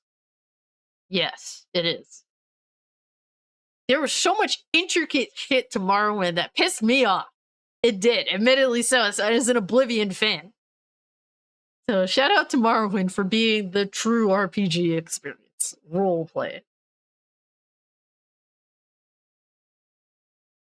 I feel like in regards to like just generally speaking, speaking as both a fangirl of Oblivion and as someone that you know kind of likes to figure out like where's a good place to dive. I feel like Oblivion is a good in between for the roleplay experience and the fun factor. I feel like Morrowind for me was difficult to get into because there's a lot of little intricate shit to it. And then Skyrim is just letting go of the roleplay aspect a little too much for me. Lowest Expectation says it's fun to break the game in Morrowind with spellcraft and stuff too.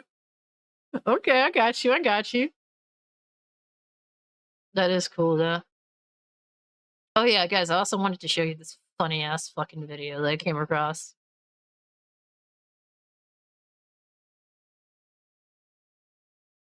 And we're going through like I had a plan on what I was gonna go through during this live stream.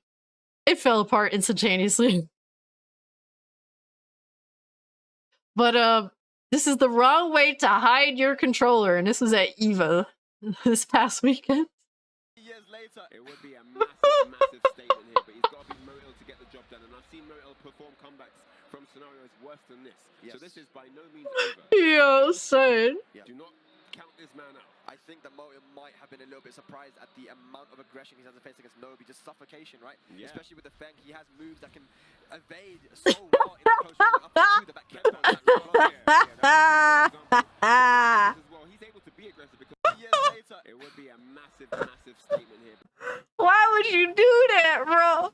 Why would you do that? Oh my god, dude. I was fucking crying when I first saw that shit. Oh,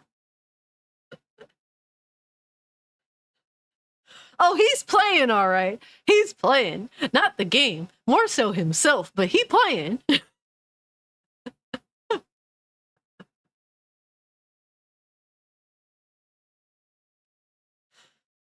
Oh, he's definitely using his joystick. You got the right idea, Dirt.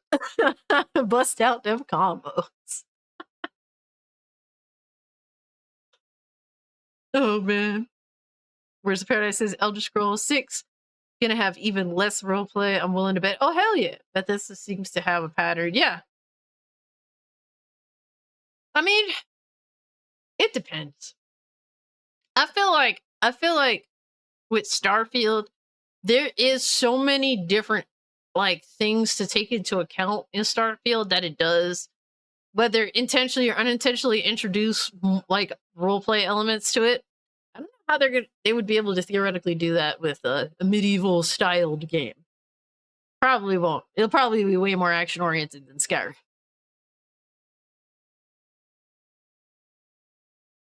In Skyrim, you could play it. You could be one character, pretty much do whatever the fuck you want to do. It didn't really matter.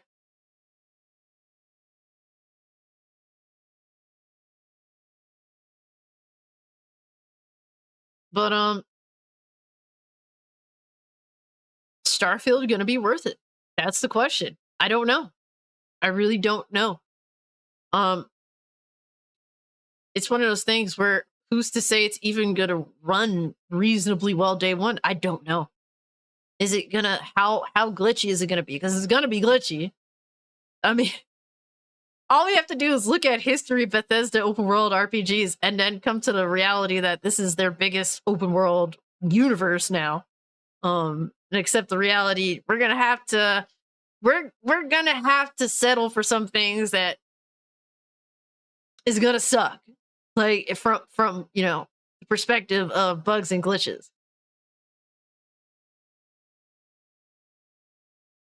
Bioshock's so good.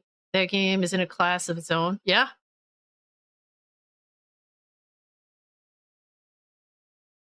I think it'll be look, at some point I think Starfield will be worth it.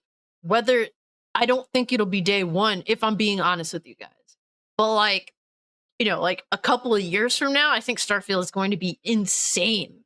An insane play. Especially with all the mods. Maybe they iron out some of their bullshit.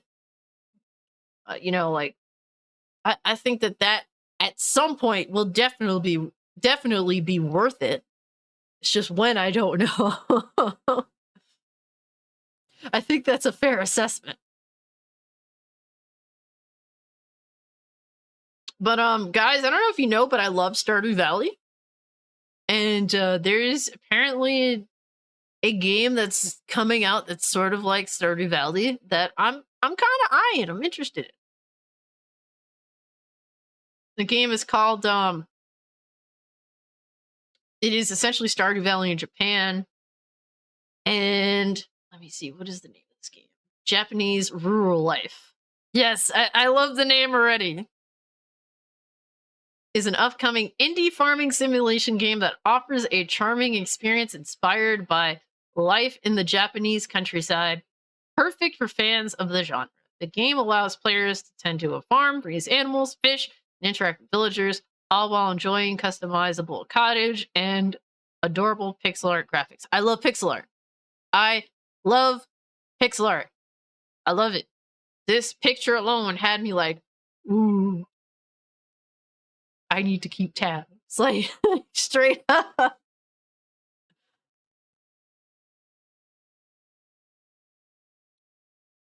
For gamers seeking a different twist on the farming sim genre, Mirthwood offers a medieval setting with war and exploration elements, providing a unique experience compared to Japanese rural life. That is another game there. An upcoming Stardew Valley-like game, Stardew Valley-like, called Japanese Rural Life. It's crazy that they're actually calling like these farming sims Stardew Valley-likes. That's not gonna stick. It's like Souls-like sticks, Metroidvania sticks. This whole Stardew Valley-like doesn't stick. It's a little sus. Well, lowest expectation, you know, you don't have to fish. In Stardew Valley, you don't have to fish at all. So that's the cool thing about it. It's like you kind of live your life the way that you want to. That's what I liked. I didn't mind fishing. I actually enjoyed it.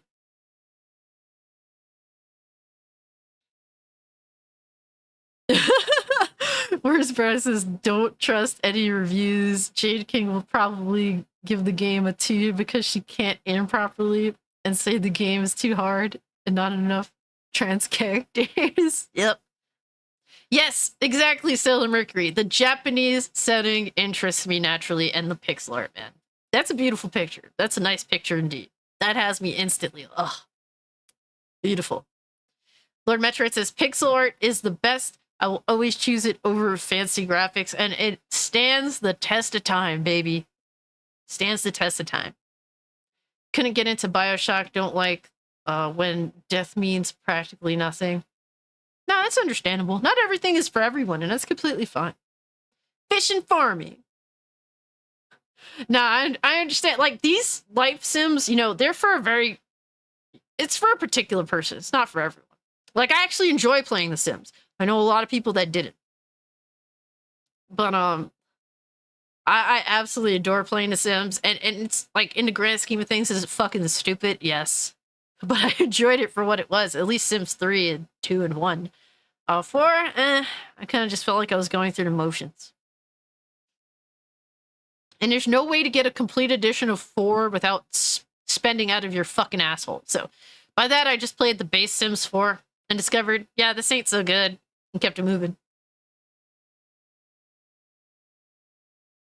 Let me see, is this... I need to see if this is even wishlistable on Steam.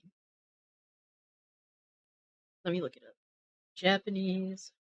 I don't think so.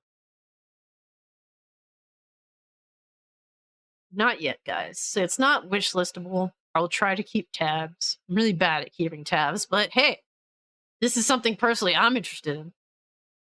Ever since the release of Stardew Valley, the farming sim genre essentially exploded in popularity. That is fact. Stardew Valley is amazing.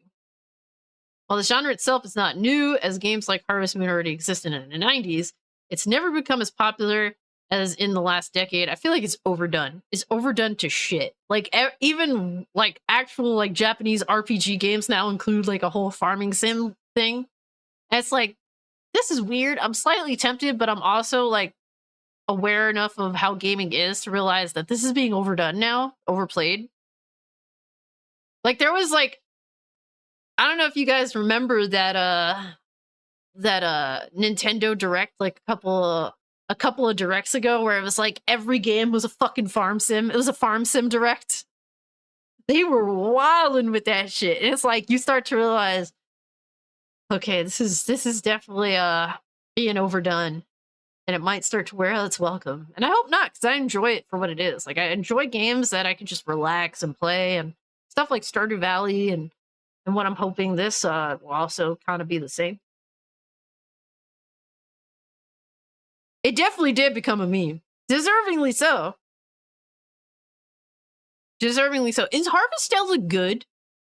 Because the reason why I didn't get Harvestella is because the price point of it was fucking ridiculous, considering it's a AA game. It looked like a nice AA game, don't get me wrong, but it was still a AA game, and I wasn't paying, like, I think full price for it. Like, fuck out of here.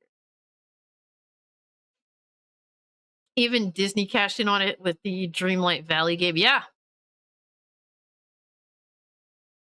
Don't play those games. Got you, got you. That Cozy Games Fest or whatever in June surpassed that Nintendo Direct in farming sims. Damn, I believe it. Farming sims are super cozy, so I mean, at least it's fitting. And then we have something, a minor update to, let me see.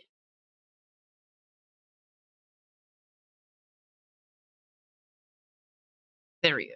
Dragon Ball Z Budokai Tenkaichi 4, which I don't think is going to have that name by the time it, actually comes out, may have just got an encouraging update. Fans get what could be an encouraging sign regarding Dragon Ball Z Budokai Tenkaichi 4 from one of the franchise's most notable English actors. And as Krillin's voice actor, apparently.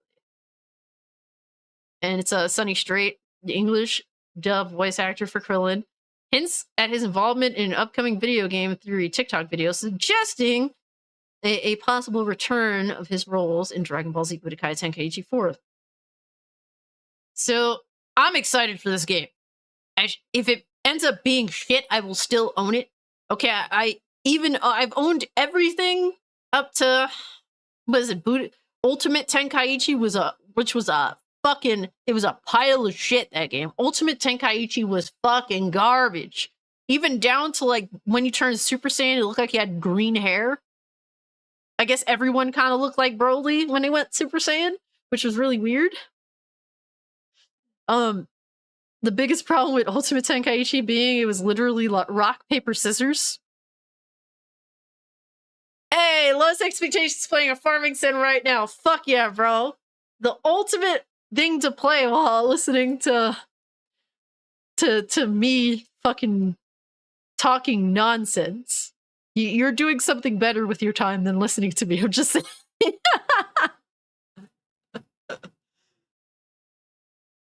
But that's what's up.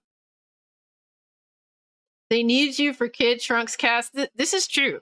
I'm personally not a fan of Kid Trunks' voice. Okay, Laura Bailey's a great voice actress. Not a convincing little boy. Just saying. Not a very convincing little boy. For fans anxiously waiting for Budokai Tenkaichi 4, may have just gotten a promising update from Krillin's English dub voice actor. While Sonny Strait is more known for his work in anime than video games, he has lent his voice to titles like Smite and Borderlands 2, in addition to playing the lead character in the Explosion Man series. I'm not even familiar with that. For the most part, though, Sonny Strait's gaming career largely consists of tie-in games for anime franchises he's acted in, like Dragon Ball Z and One Piece. This includes the Tenkaichi series, a line of beloved PS2 era fighting games, blah, blah. This is until wait, hold on. However, details have been relatively sparse since the initial reveal. And boy, has it been the case. Shit. Valheim is insane. Like, Valheim is a really good game. When I first built my PC, it was one of the first games I was booting up and playing. I haven't played it much lately. I need to go back to it. But I saw, like, the potential. I'm glad that I purchased the game. To obviously support them. Last Dragon Ball Z game I played was Ultimate Battle 22 on the Sega Saturn. Yeah, a long time ago. Damn, bro. I never had that game. But to be fair, I never had a Sega Saturn. That was a little bit before my time of entering the gaming space.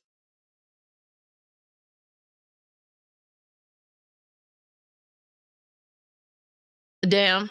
Sailor Mercury brings up a good point. Yeah, it is Funimation voice actors, and I get that. And yeah, just switch to subs, man. If that's what gets you through it, hey, you know, like, it's one of those things where I just want to have fun and not think about all the crazy shit that goes on. And I know that that's a bit selfish, but at the same time, too, if I just chose not to engage in anything, I would have nothing. I would have almost nothing. So, Vegeta is the man. His voice actor is a fucking piece of shit, the English voice actor, but Vegeta is, he's my guy, man. Oh my god, where this Ultimate Tenkaichi was a fucking dumpster fire. It is fucking horrible. It is literally rock, paper, scissors. It's so fucking bad. What a garbage ass cash grab. Garbage. I thought, I mean, I guess, you know, we're picking at shit, but I enjoyed, what was it? I enjoyed Burst Limit so much more. Way more. And that game needed like another year of development because that Atari was just shitting that last one out before they lost the rights, but I enjoyed that so much more. Had some amazing like animation for the characters.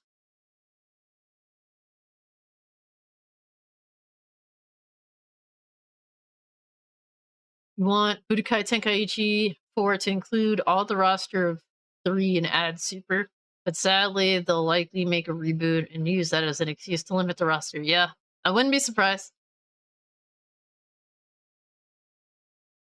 2D fighting game, pretty good.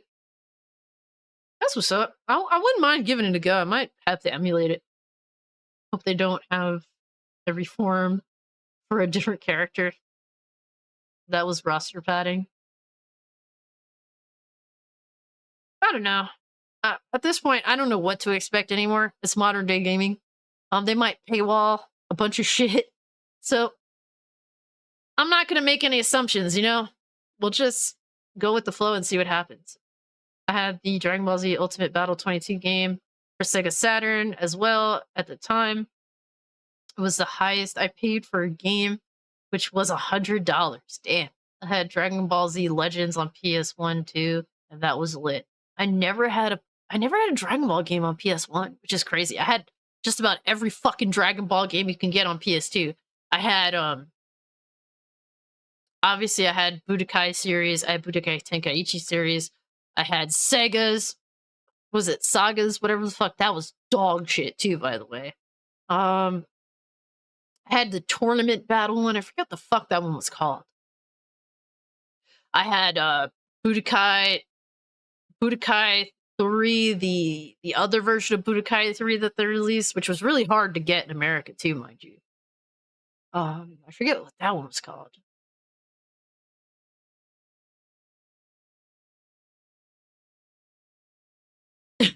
Ultimate Battle 22 sucks, but we didn't know any better. Damn.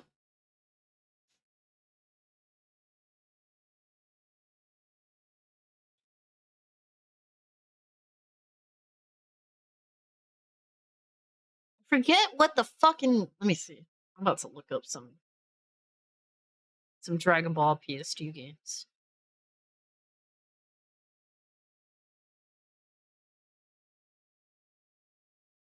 Because I even had the ones. Yeah, I had Dragon Ball Z Infinite World, which was like Budokai 3, but with some variation to it.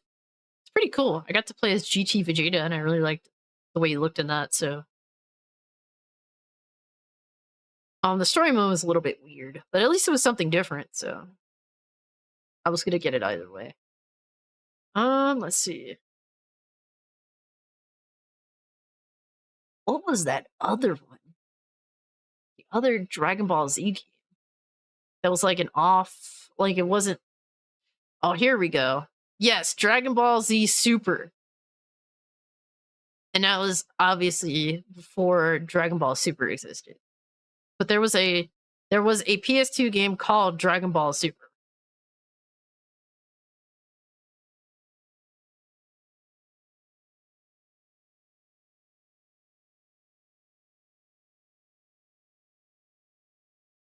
That game was eh. Eh. I liked it for a little bit.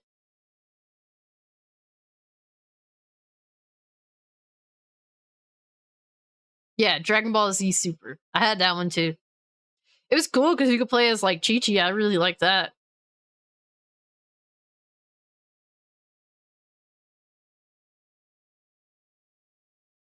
I would buy anything with Dragon Ball attached to it. Yo, Slycar, what's good with you, homie?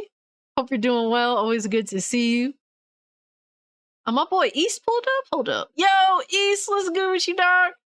Hey, really good to see you guys. Hope you're all doing well. We're just talking about some things that I'm kind of excited for. There's a little bit of detail in regards to Tenkaichi 4, Dragon Ball Z. Sadly, never played the Saturn version. Gotcha. Was Dragon Ball Z Super like an arcade game that they ended up porting to PS2? Because that's what it felt like. But like I said, I'm not really sure. All I saw was, oh, there's a new Dragon Ball Z game out. I fucking want it, so I bought it. That's the same thing with Sagas, and I regret coming home with Sagas. What a fucking terrible game. I wonder, what is this? Did it actually post the TikTok? Or no? I guess not. Sunny Straight posted an intriguing video on TikTok a week ago. That's the voice actor Krillin. In the short clip, Straight addresses his fans and says that he's just finished with voice work for an unspecified video game. One that apparently involves a lot of screaming. He also notes that he plays 3 different characters, leaving fans to wonder if he's reprising his roles as Krillin and Bardock for Dragon Ball Z Budokai Tenkaichi 4. Please have Bardock in the game. He's one of my favorite characters.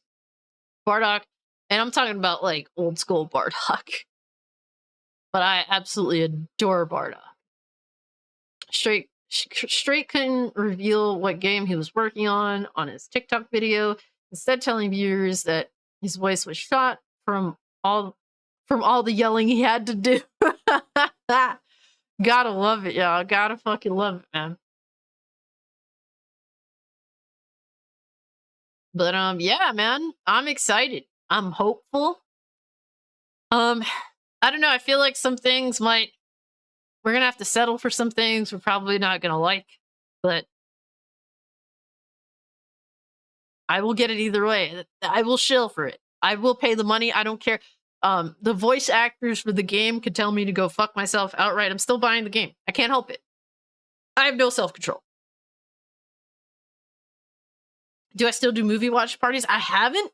I do want to. I really do want to, but it's one of those things where you can't just fucking watch a movie on here. Should just like, I don't know, man. We maybe have to organize like Discord watch parties and just fucking watch the movie together on there. And to be honest with you, Kick, I think is starting to, at least try to enforce strictness, especially since XQC decided to watch The Dark Knight Rises live on stream, thinking like, oh, this is cool, which brought a bunch of heat down on Kick. So I don't know if necessarily streaming it on there is the answer either. Bardock got hella development in the Super Manga? Okay.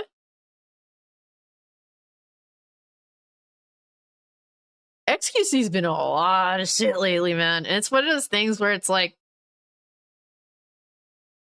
is this because he signed a Kick deal and he's getting all this bread?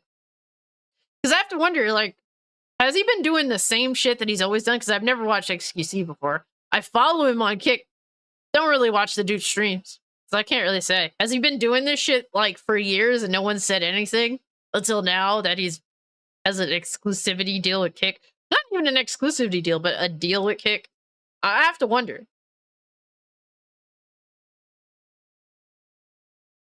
Can I be a part of your Discord, pretty please? Well, I mean, like, if someone gives you a sub or you sub to the channel, a basic sub gets you instant access to the Discord. I do the thing where, like, it's one of those things where it's locked behind 99 cents just to keep bad actors out. That's just what it is. And I don't want to say, like, I don't want to be in a situation where, like, people actually did contribute and then, you know, had access to the Discord, and then I'm gonna say it's like a shitty thing because I don't ask people for anything. I hate asking people for stuff, you know, other than to hit the like button. That's the only thing I ask for. But it's one of those things where I try to, like, be fair because everyone does contribute to in some way, shape, or form. So, like, for me to say, "Oh yeah, I'll DM you that," and then meanwhile other people paid for it, puts me in like a shit situation, you know. Hey, Livewire, what's good with you, fam? But like I said, 99 cents gives you instant access to the Discord. Yes, good people in the Discord. It's people that actually do want to be there, not bad actors, which is something I'm very, very grateful for. And overall, it's just fun vibes. It's silly shit most of the time, but it's cool, man. Even when he's streaming on Twitch, he was doing the same thing. So it's like, obviously call him out for it. I mean, personally, if he watched my content and didn't even react to it, I personally wouldn't give a fuck. But I understand, like, certain people put certain amounts of entertainment into their shit. And, you know, if he's just watching the shit and using their content to make money off of them, like, you know, personally, I wouldn't care if he did that to me, but I could understand how some people would be upset. But it is interesting how it's like, all of a sudden, it's a problem now that he's with Kick. And people have it out for Kick, so he's wrong, but are the people that are judging him necessarily right? Or are they jealous? I don't know. I think everyone's a bad actor, possibly, in this instance. But then again, I also didn't really look into it in depth, so I can't really say. But that's how my intuition naturally thinks. But real quick, guys, let me just turn off this AC because it's cold in here.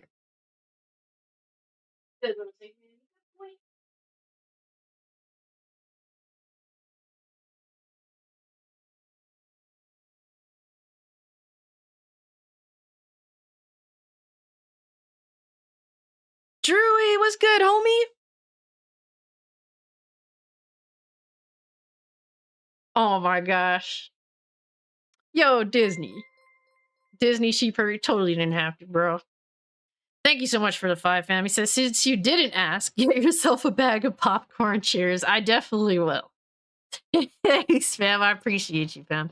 East, what up? Yo, Nosferatu, what's up? Or should I say, I'm Jada Pinkett Smith's twin. And I deeply disagree with you, sir.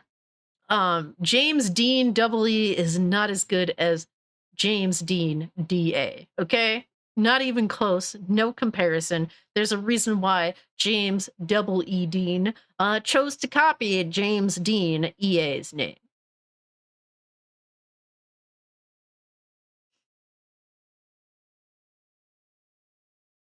Whereas Paradise says, React content is fine as long as you actually are being transformative. I completely agree with that.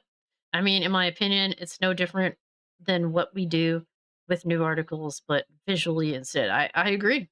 And I react to shit too. And obviously it's because I want to give my detailed thoughts on it. When I do react, like I did just react to you know, this golden age of gaming video, and I was talking quite a lot through it. I was running my fucking mouth because I had a lot to say about this particular video that I had presented to you guys. So yeah, this video I was completely running my fucking mouth on because, well, I had a lot to say, a lot to add to it. So that definitely makes it, at least in my opinion, transformative. And it is indeed transformative. To me, I'm also I have a problem with, like, people deciding what is transformative and what is not. There are definitely people trying to scumbag off of other people's work. There's no doubt about that. But at the same time, I don't want the rules to be...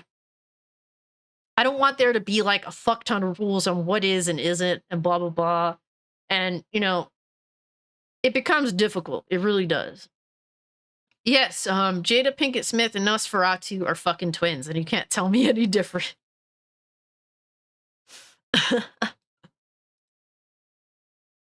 But we got those things out of the way. And I guess we might react to just Red Dead, man.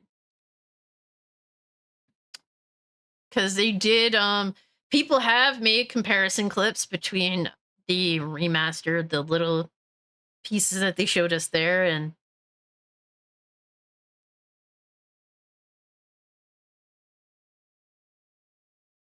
I have one video that shows, you know, let me just look at this one. I might just cut it down to just watching this because, gosh, we talked a lot. I talked a lot. You guys typed a lot. I talk too much, guys. When I'm here, I have a lot to say.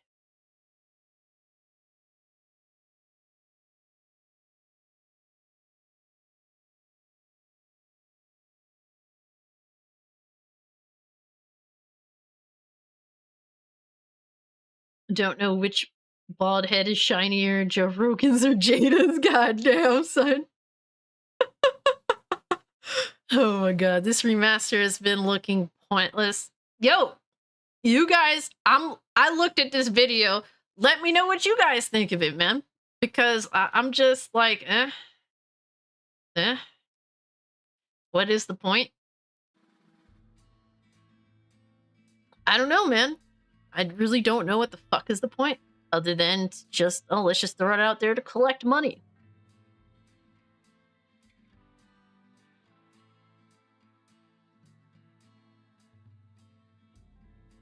Seeing Rockstar reaching the second phase of not caring. This is why I fucking... And you know what? It's not even Rockstar. Like, here's the thing. So, a lot of people are blaming Rockstar. And even I'm a bit guilty of this. I'll say, oh, Rockstar, Rockstar, Rockstar. Rockstar didn't port this. They didn't port this. And they're technically not behind this. It's their original game that they made. They are the original creators of it. But Take-Two is responsible for making this lazy... Like, getting another third-party developer to port this. So Take-Two are the fucking scumbags that we definitely need to be shitting on. Can't wait to see the X Enhanced versus the remaster. Well, the port. The basic bitch port.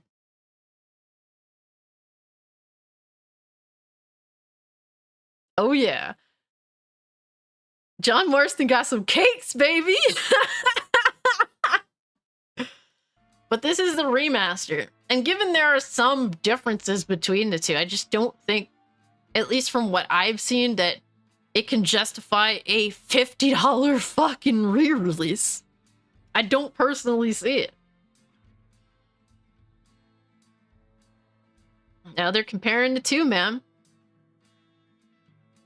And I have to wonder what's going to be censored in this.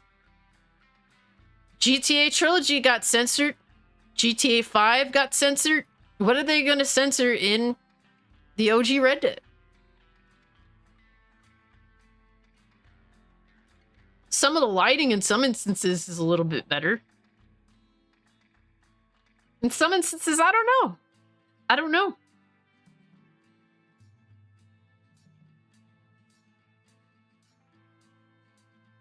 If this was like $20, I would consider it.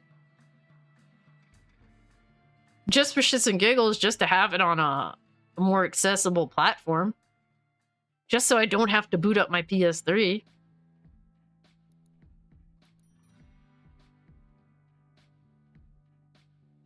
To me, it just looks more boring. I'm not gonna lie. To me, the original looks a little bit more rich.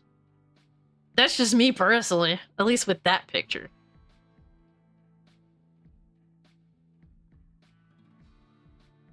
Look at that door in the background at the beginning. The one on the left that they did to Dante.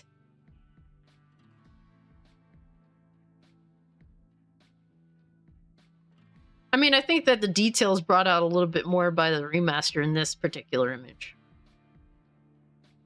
I could see some more details, so you keep your 360 version, hell yeah. The original.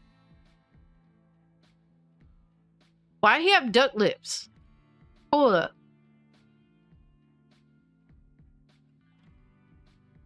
The duck lips is more noticeable in the remaster. He does have duck lips in both. You know that dude in the background with the fucked up eye?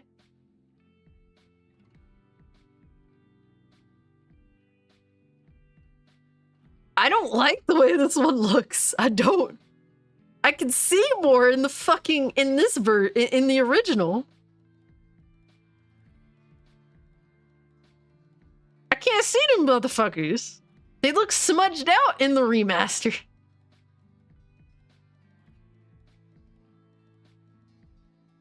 Remaster, I like the way that looks in that scene.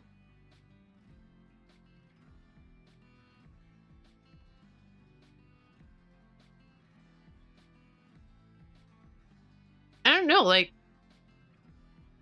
is it just because of the day-night cycle? I don't know. I think this one, the remaster version, looks better. It's like, to me, it's like hit and miss from what I'm getting here. $50 for that is pure greed. Reminds me of Koei Tecmo and Namco. They charge 40 plus for the ports of old titles, Tales of Symphonia, and the older Atlier games without proper remastering. Yeah, a lot of these companies are guilty as fuck of this, and a lot of them do happen to get away with it. Especially since they're not as big as, you know, Rockstar, Take-Two, whatever have you. Tales of Symphonia is good. I would check that out, but my JRPG backlog is crazy. You and me both, bro.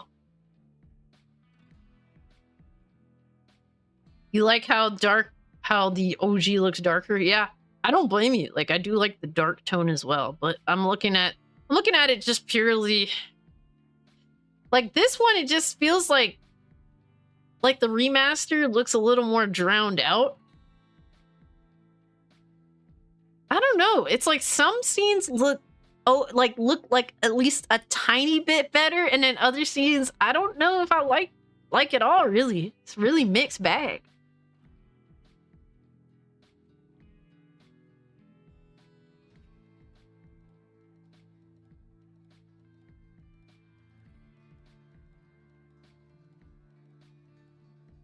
This one just looks more yellow. It's not really much of a difference. It just looks more yellow.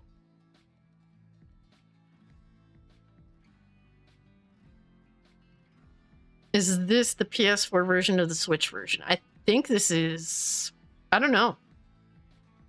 Me saying I think is me guessing. This just looks yellow. Hi, we made it more yellow. There is one that's specifically... There's another video I have up here that's specifically comparing the Switch version to the original version. Let's go to that one. This is comparing the Switch versus the Xbox 360 version. Oh my god, holy shit. I'm turning that the fuck down.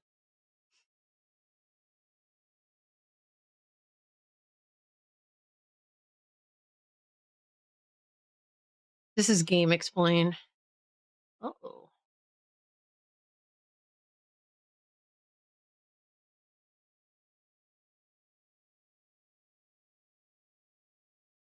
Why is it like widescreened? Is this game not 16 by 9? I don't remember.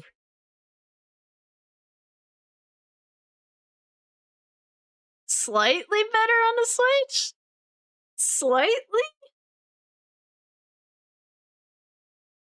Okay, that at least looks somewhat cleaner.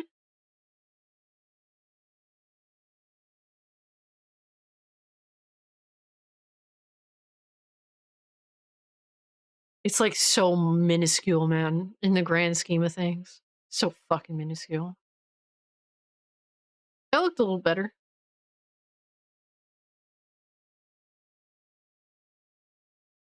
Ugh.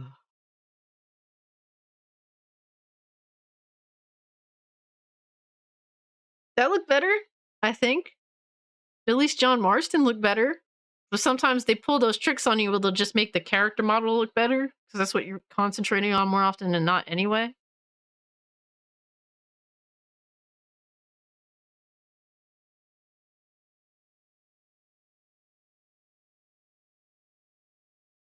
I don't know, guys.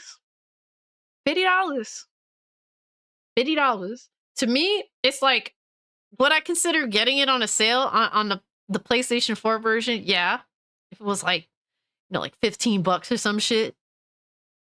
But if it's censored, fuck out of here. Fuck out of here. And I would prefer getting it on a PC because at least I can put mods on the bitch, you know? I would wait for the PC version, and who knows if that exists. Now, if there's no PC version, it's like I would maybe settle. And then, like I said, if it's censored, fuck out of here. I don't care. I don't care. It's too bright. Lighting looks like trash on the Switch. You ain't lying. You ain't lying. And there's nothing that noticeably.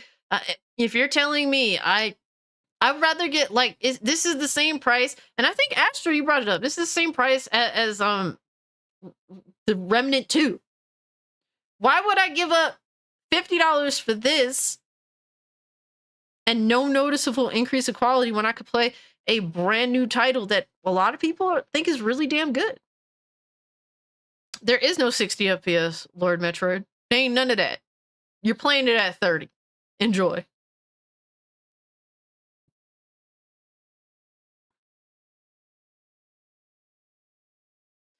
It's it would look good on the OLED. I agree.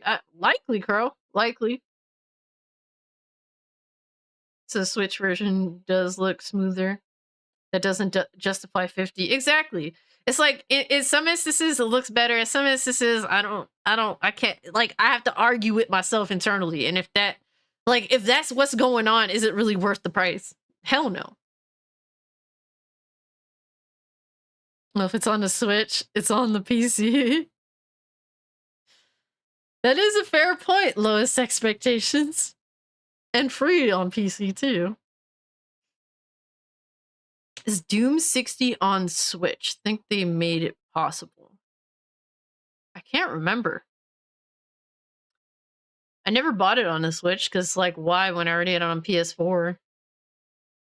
But I don't know if any of you guys bought it on Switch, and if you can answer that question.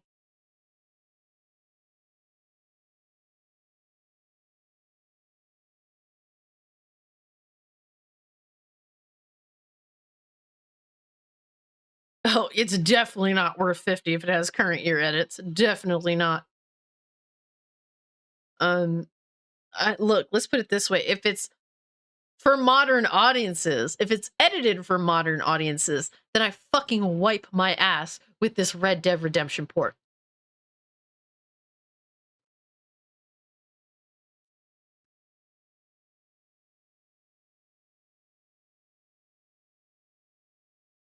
So yeah, but guys, we do have to get into some pretty shitty news, man. Some pretty shitty news. Because PlayStation has implied that some of their games got internally delayed, and Devolver Digital has also delayed some of their games as well. Oh, it's shittier than this port for sure. Because as a PlayStation gamer, that I bought my PS5 because it was the first next gen thing I can get my hands on. This is before I built my PC. And really was because, well, the PS4 generation was pretty damn good. We're in year 3 of PlayStation 5, and there's no fucking PlayStation games. There's no games. Them exclusive bangers that apparently, according to the community, is what makes it worth buying a PS5. They ain't coming out. There's nothing this year. We're getting Spider-Man, but who the fuck knows? Maybe that'll be delayed too. I don't know. One game in year 3 of a console life cycle.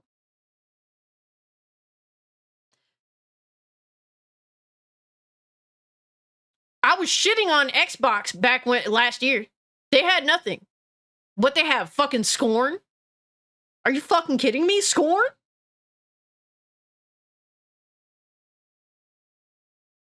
That's a fucking joke too. So PlayStation is having in 2023 what Xbox had 2022. And I absolutely dumped on them for fucking on Xbox last year for not showing up. And I get heat for saying that PlayStation hasn't showed up in 2023.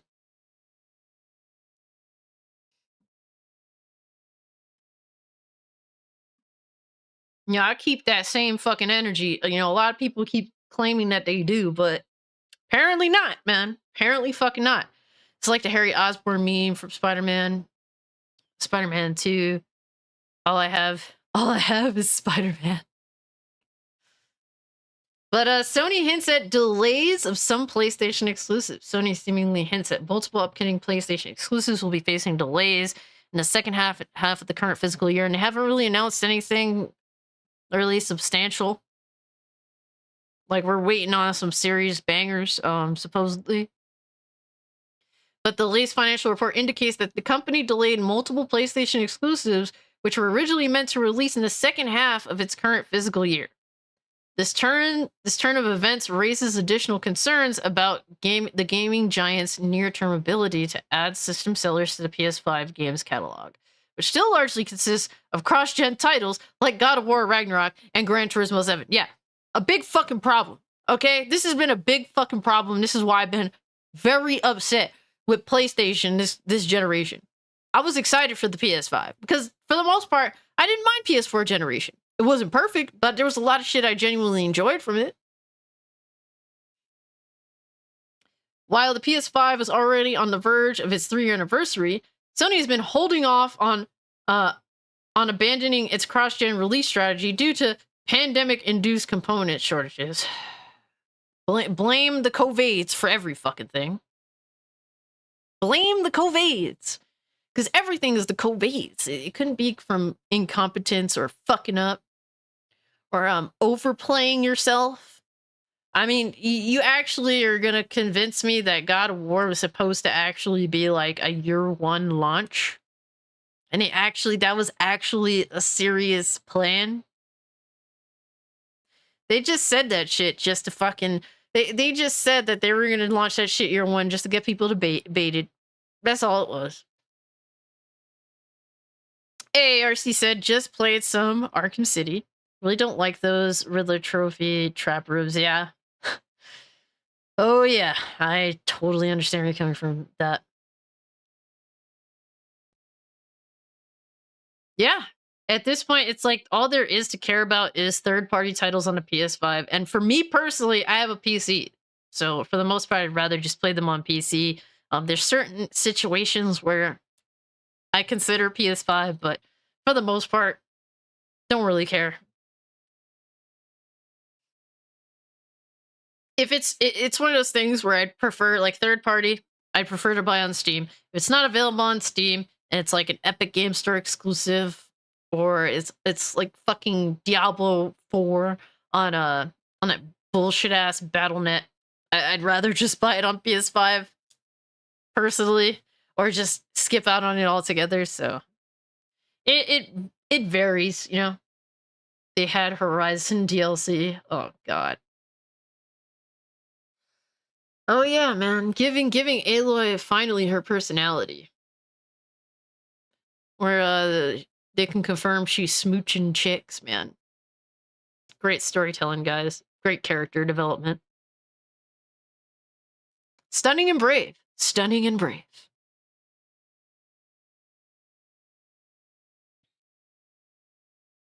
And yeah, I really feel like, you know, if I had self-control, if I genuinely had self-control, I still wouldn't have a PS5 right now. Matter of fact, I'd probably have a better graphics card right now. If I had any self-control at all, I wouldn't have an Xbox One. I mean, I wouldn't have an Xbox Series console. I wouldn't have 2 PS5s, but I have zero self-control, guys. That's my biggest problem. I have little fucking self-control. She's a strong female character, yeah. Clearly.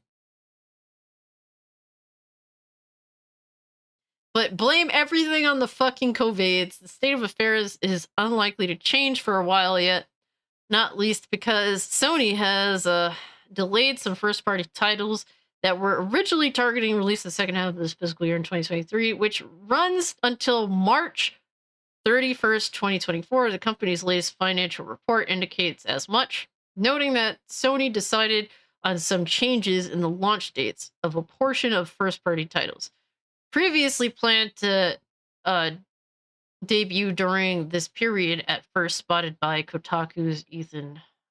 Gosh, wait, they actually have investigative journalists at Kotaku? Say what? What say you? Gaming is definitely my marijuana. But it does, like, at this point, gaming does not calm me. It makes me fucking angry, so maybe it's a different sort of drug.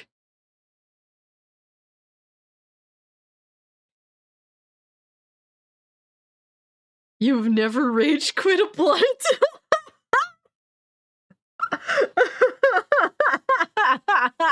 Yo. Oh my god, yo. You are sick, bro. That is hilarious. I'm not gonna lie. Oh shit.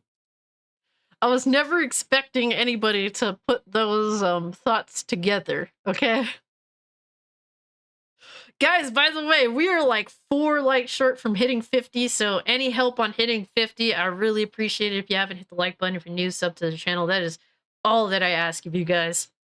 I really appreciate y'all for showing love and hanging out with me, man, for real.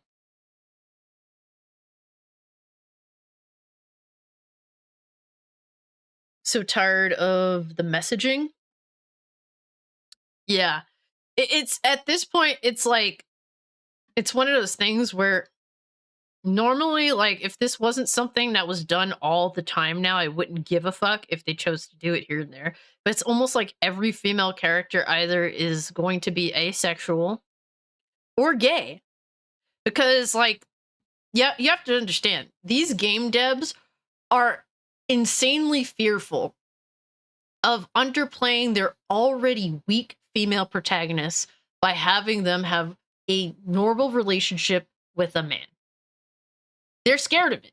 They know that it will undermine their weak-ass, fucking shitty characters that people barely even like to begin with. So making them have a relationship with a male, an intimate relationship with a male, them actually having a boyfriend or a spouse that is a male, is problematic because they don't know how to make actual female characters that have depth. And so, and that people can gravitate to naturally. So everything has to be forced. Everything has to be forced, or you should feel this way about this character, even though the developers themselves didn't earn your love, admiration, liking, whatever have you. That's just what it is. So that's why most female characters in video games are either asexual or gay. It's because we have weak fucking loser-ass developers that can't write their way out of a paper fucking box.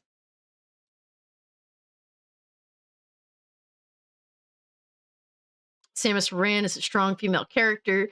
She goes out here and takes care of business. She ain't complaining. Is that time of the month? Facts, Lord Metroid. Samus is fucking awesome. But they tweeted, Sony's financials hint at some first-party games getting delayed. So I said, impact of changes in the launch dates of a portion of first-party titles. And that sucks. I'm hoping, look, me wishing for the best here is hoping that there will be a vibrant first-party, showing next year. Because it definitely ain't this year. They ain't shit this year but Spider-Man, and who knows if that, it could get delayed too. I don't think it will, but you just never know. So it's a weak-ass fucking year for the PS5. And yeah, this just shows it is what it is, man. Just accept it. Expect less. Expect less. And this brings me also to something that also makes me sad, because there's a few Devolver digital games I was highly anticipating. But Devolver Digital delays 5 games, including storybook platformer The Plucky Squire. And this sucks because me and my boy TJ from the Two Real for Phil's podcast, we were highly anticipating Plucky Squire. The gameplay actually looks dope as shit. And I really like the, I really love the intro trailer. I love the art. I thought it was super cute. Something that would actually be fun to play, Paper boxes are kind of tricky, so confined. They used to do it naturally because it was natural. Now everything is forced, Mad Hatter. Like, doing all this shit is so fucking forced. I have a bunch of people in places, in positions that clearly they're just not good at what they do. But Devolver Digital has announced the delay of 5 anticipated games, including The Plucky Squire, delayed range from 2D platformers to first-person shooters, with no definite release dates provided at this time. Despite the setbacks, Devolver Digital remains upbeat and trying to keep fans positive through their funny announcement video. And they did it like... They basically copied Nintendo Direct, but for a fucking delay. So stupid. Oh my god. You're so stupid for this. Hello, everyone. Welcome to Devolver Delayed. It's been an amazing year for Devolver. It's always Yo, good they to are know. sick for this. We have some exciting news about next year. This year's delays. That's right. Some of our brightest upcoming titles are finding their way to 2024. It turns out They are the sick game for this, that bro. between 2D and 3D worlds also has to account for the 4th dimension, time. The Plucky Squire. Yeah. To 2024. Yo, they are With more sick. delightful They are surprises fucking and sick. adventure galore. Hey, that rhymed. Upward mobility in the fast-paced arena of corporate violence comes to the forefront as developer What the Free fuck? Lives adds more work. Hold up, you could slap people with your dick in this game? That shit look crazy, dog. Chaos to their upcoming roguelike. Hey, yo. genre. Stick Hey, yo. Command is shifting its fiscal year to 2024. You're fired. Haha. Haha. Long is the way and hard that out of hell leads up to light. And harder still. Man, I was you're looking forward to a skateboarding lot through of these a bit of games. Glass and pain, trying to nail every trick in the book. Of the damned, Skate Story is grinding its way to the year of our Lord 2004. PP action or pipe action? lightning fast Hey, yo. first-person shooter Angerfoot keeps getting angrier. I was and looking angrier forward to as it gets Angerfoot, delayed too. into next year. I played the Oh, demo yeah. for this. That's Those pretty cool. geniuses at Free Lives really know how to make every delay worthwhile. And finally, our first delay announcement. It's about time. And it's a really good one. Pepper Grinder from RH Pepper will be Grinder. digging and diving into 2024 like an auger. An auger, huh? It's a type of drill. We hope you dig these thrilling delays. 2024 just got Oh my so God. much better. Wish lists are open for all of these amazing titles. But that's not all. We've still got a Volvy load of undelayed games coming out this year. Like the noir platformer Gunbrella. A gun umbrella? How practical. That actually like kind of Andy interesting. Did. I like the Get pixel art. ready for magical bullet crafting in Wizard with a Gun. That looks like a blast. Nothing like forging your own boomerang buckshot. Devolver to clear makes out the good forces games, of man. chaos. They do. If you're looking for a real Fun head scratcher, games. The Talos Principle 2 also comes out this year. Miss me with that. Mind-bending but- puzzles and the crushing weight of an existential crisis. Sign me up. And don't forget the Cosmic Wheel Sisterhood, bringing a new twist to the customizable narrative fortune-telling genre.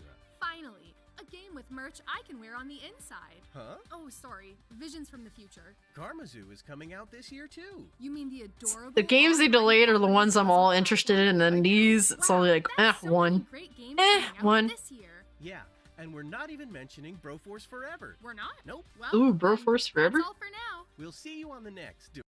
Well, I mean, it's a shit situation when you have all these games getting delayed, but they actually... the way they delivered it is hilarious. It's literally a Nintendo Direct, but a Devolver delay. Yo, Hotline Miami is amazing. The first two, those two games are awesome. Yeah, Angerfoot is fucking dope. The demo I played for that was fun as shit. It was insane. But I guess that is an oh no, it's Alex day one. Foot Clan, baby. All y'all so-called Foot Clan better be on that shit, okay? If y'all Foot Clan, you better be on it. Otherwise, y'all are frauds. Yes, Devolver definitely embraces their own stupidity. I mean, it is what it is. I'd rather get, obviously I'd rather get a finished product than a broken product. So I was looking forward to a lot of those games, but eventually we'll get them. And I hope that they'll be fucking bangers, man. I really do. There's, the skate game I was looking forward to because I love skateboarding games. Angerfoot, Plucky Squire. Pretty much all them games I was looking forward to. It is what it is, man. It is what it is. It fucking sucks, though. It sucks.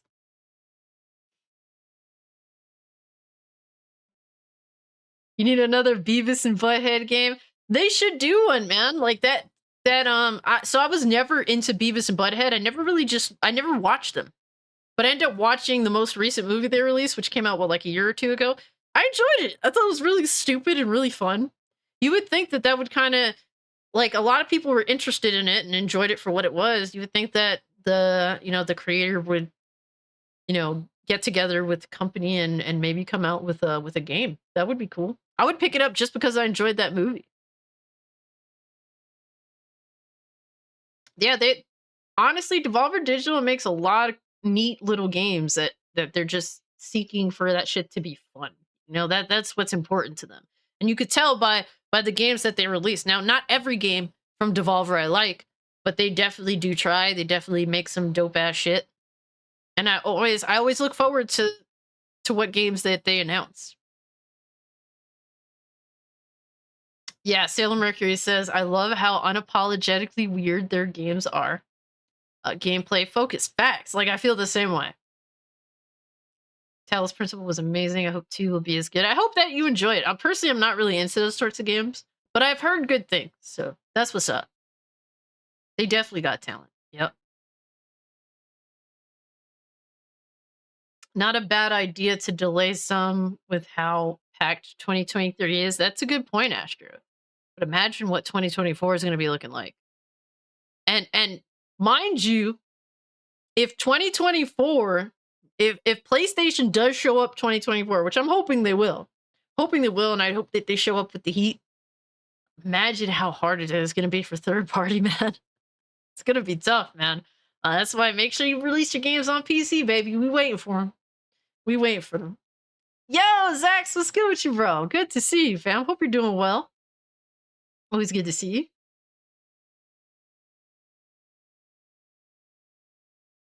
But yeah, I mean, it's not necessarily a bad idea, but I think 2024, I'm hoping, this is me with my best foot forward, I think 2024 is going to be insane. Going to be insane. I hope that there's something for everyone. That's ideally what I hope, every year, all the time. Right now, I think that there is something for everyone, whether you're willing to give it a chance or not. There is something this summer coming out, there's something this summer coming out that's for everyone. Okay, at least one game out there that's for somebody that may not be into modern day games like that. There's something, man. There's especially a lot of smaller titles. Like for me, I'm really highly anticipating Sea of Stars. The only reason I may not get it day one is just because I don't have the fucking time nor the money, man. I just don't it's more so I don't have the time. I could drop the money for fucking Sea of Stars. Don't get me wrong, but I will get it. And I prefer to wait for a physical copy if I could wait for a physical copy. So that's more so. I'll probably end up buying it twice like I do games that I enjoy. But also Bomb Rush Cyberpunk. If you're a Jet Set Radio fan, check out Bomb Rush Cyberpunk. That game looks insane. I'm hyped for it. I've been so fucking, like, I've been waiting for a Jet Set Radio game for years, and Sega may have one, have one in development, or I don't know, man. I don't know what's up with them, but Bomb Rush Cyberpunk looks awesome. It looks very Jet Set, but it also seems to be doing some things that Jet Set didn't even do, so it could be fucking sick. Ooh, Blasphemous 2 looks awesome. Blasphemous 2 looks sick. That's definitely not a bad pick either. I'm telling you, man, there's something for everyone. You just gotta look for it. If you look for it, you find it. I mean, I always look up, like, game releases 2023 and just check out all the shit that's upcoming, man. Dreamcast or Xbox games. So I got into Jet Set Radio by playing Jet Set Radio Future on the Xbox. Then I went back and played Jet Set Radio Future. I mean, excuse me. Then I went back and played Jet Set. So I started out with Jet Set Radio Future. Then I played the previous title. Fucking awesome, man. It's a shame to me that Jet Set Radio Future is not available via Xbox back compat. That pisses me off probably more than most things in gaming right now. How can you not? It's the only place to play that fucking game besides emulation. Yeah, yo, East, me and East, we're waiting on a lot of these Chinese games and hoping that they're real. But yeah, the Chinese and Korean games, I'm definitely interested in, man. If they're real, I hope that they're real. I hope that they're not fake. I hope that it's not just the dream. So we'll see. We'll see. But there's some shit that's been going on in the community that I do have to call out, man. And this one kind of made me a little bit like, really, motherfucker? Like, fucking really? And that was in regards to The Last of Us Part 1. And Pio here, man, he said, and this dude, he's kind of a PlayStation fanboy. I mean, there's really no way to say it. Like, this dude has had sexual intercourse with his PS5. He's done it all. Okay, he's definitely a fanboy. He says, consider what happened with Rockstar and Red Dead Redemption 1 port, were people too hard on The Last of Us Part 1. The PS5 good release. Motherfucker, like, I literally replied, like, a new shit business practice doesn't suddenly make a previous shit business practice good. That's not how this works, motherfucker. They're both shitty business practices. The act of fucking like not taking content away and then charging more or the same is fucking insane. The Last of Us Part 1, The Last of Us 1 came out literally like fucking what, in 2013? And you had to go and do a whole remake? Like, obvious fucking cash grab, obvious greed, obvious lack of creativity. You're just like, yeah, let's just remake a fucking game we just made. And then withhold the multi. And yes, thank you, camera. And literally, what would have made me consider it, at least, would be for the multiplayer. Because multiplayer for me equals double or even tripling my gameplay. My gameplay time. Because I actually really liked The Last of Us multiplayer. I thought it was a lot of fun. I thought it was very thought-provoking. Combat. I know it's slow-paced, so a lot of people don't really like it very much, but I thought it was awesome. I was addicted to it at some point in time. And, like, I could have at least justified the time I would have put into a remake of a game, even though it came out not that long ago, that got a remaster. So this is essentially the third fucking release of the same content, the same fucking game. I would have at least considered it if it had a multiplayer, because that would have likely tripled my time put in easily. And he goes on to list off all this shit, blah, blah, blah. New AI, new animations, built from the ground up. Amazing graphics and 60 FPS, which, mind you, 60 FPS was available in the remaster version, which I had bought, along with the original release on PS3, and uses the PS5 DualSense features, includes the DLC, which also, like I said, the remaster version also did that. And now he goes on to say, for the bad parts, as for the price, you can easily wait for a sale. That still doesn't justify the wrongdoing here, even though you're trying to justify the wrongdoing.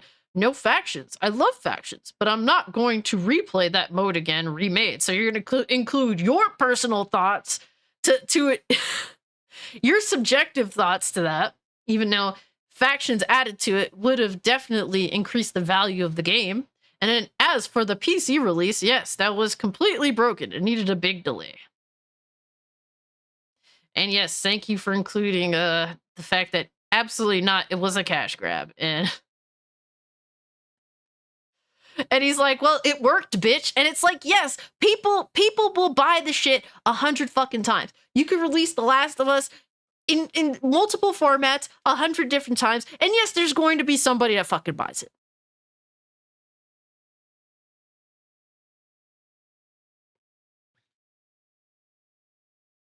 It looked nicer, don't get me wrong, but to justify a full-on remake when we could have gotten maybe a remake of Jak and Daxter, a remake of something else that's, you know, it's been a long time. Like, I could justify the remake of Destroy All Humans 1 and 2.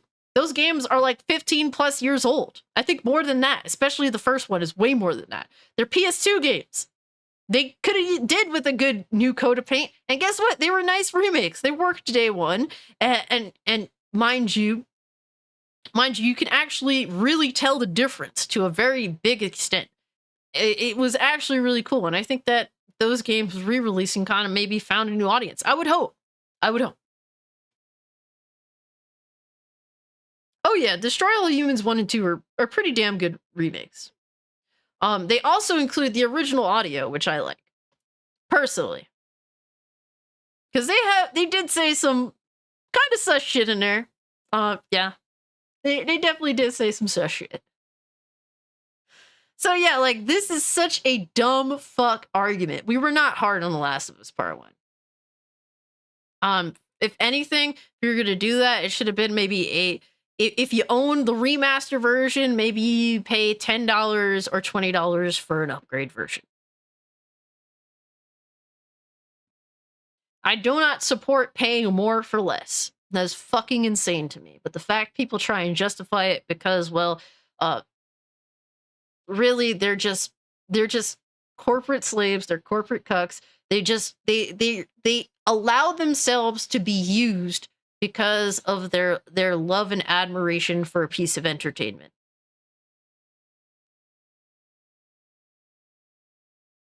That is really the problem that I'm presenting to you guys. That is a big problem, really.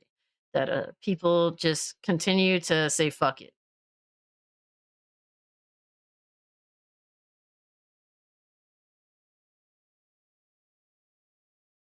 And then this deranged lunatic. This person is purposely pitting Baldur's Gate 3 with Starfield. Because, well, I guess they can't buy Starfield. They likely don't have an Xbox. They likely don't have a PC. They're missing out on a game that they probably would like to play. That's really what it is, but they can't, for whatever reason have you.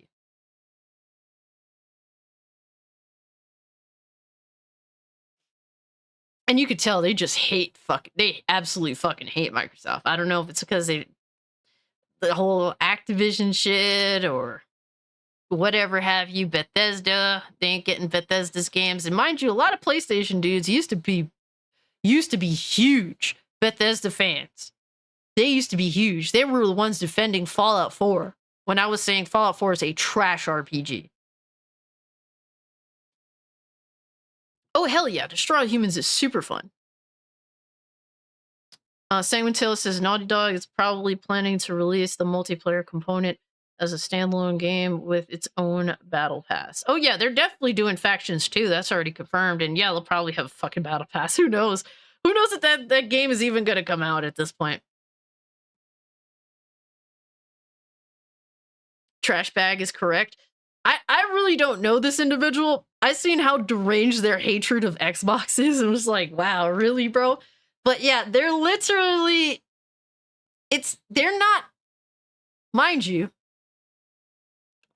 Baldur's Gate 3 is not a PlayStation exclusive, okay? It's not even out on PlayStation yet. Us on PC, we're already playing it. This person is a deranged PlayStation fanboy.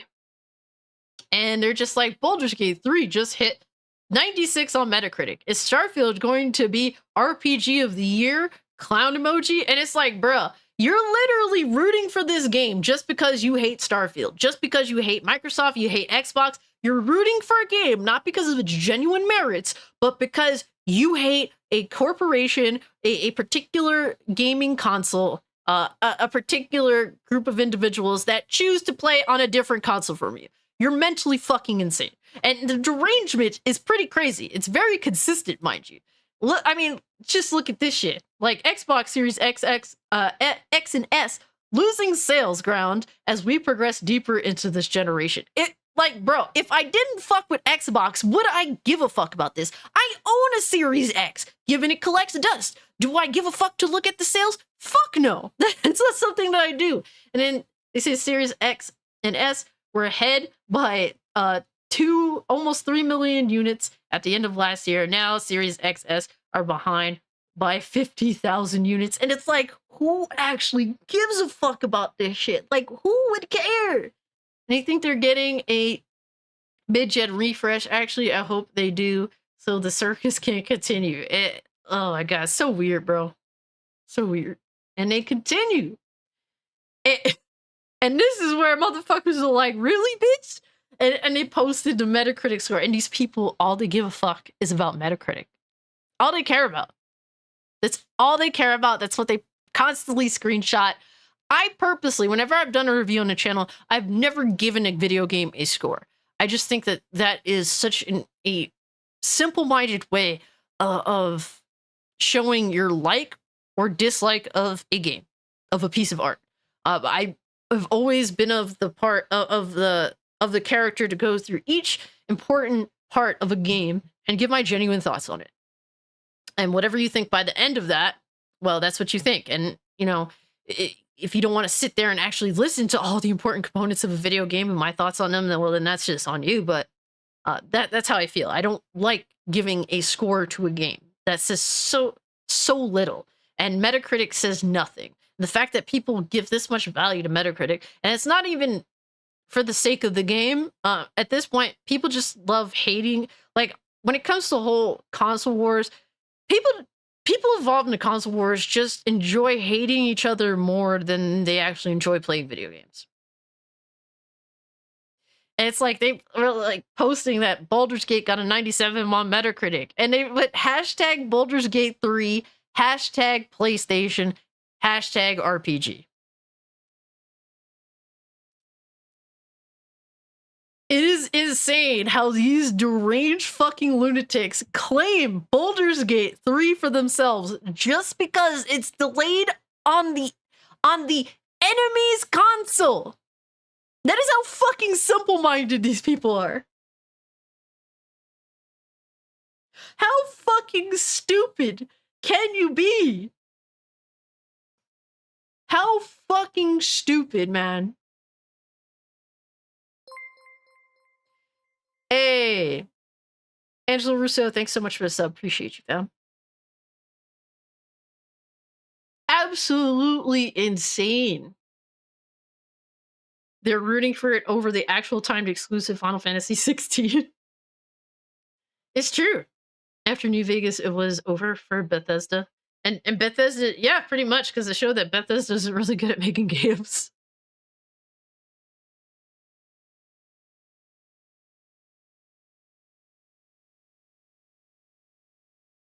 I can't even say that. I'm interested to see Bethesda without using the creation engine. That will prove whether they're good at what they do, and that engine is just so fucked beyond existence, or if they're just bad.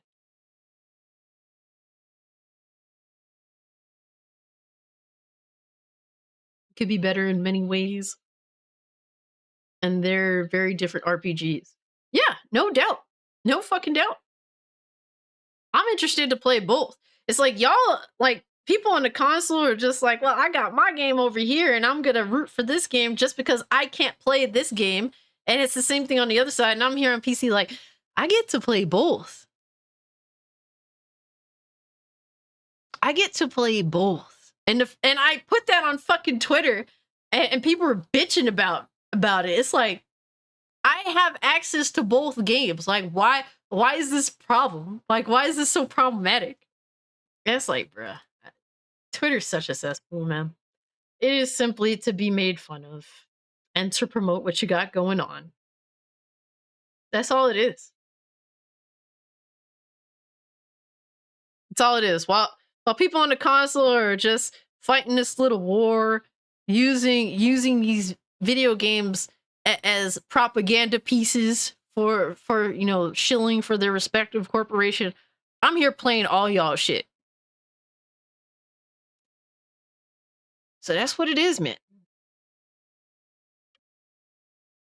Yo, East, you definitely got to get into PC gaming, especially since you're the person that likes the intricate details. Like, I noticed that about you. It's a good quality to have. Like, you enjoy the intricacies of some of the most minute things.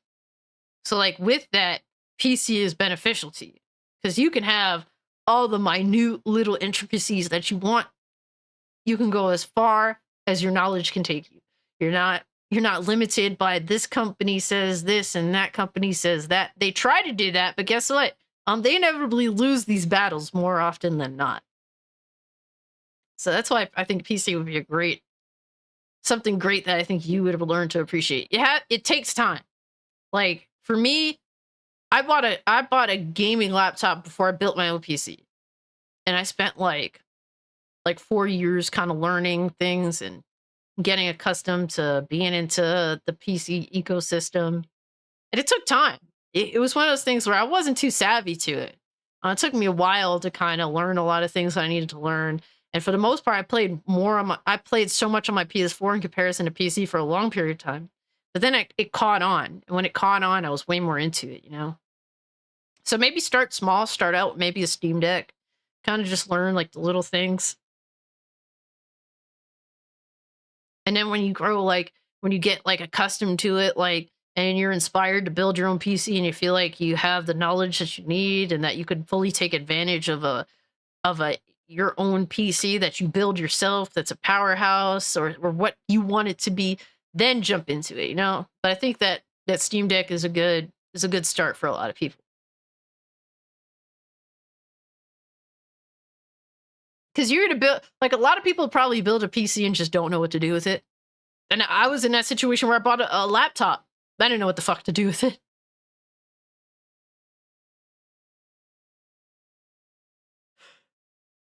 I'm just honestly speaking, man. I learned a few things, you know? I learned a few things. And that's what's awesome about PC. You learn something.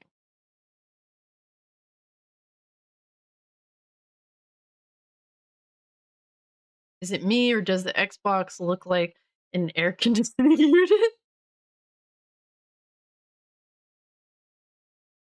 Oh, the Series S or X?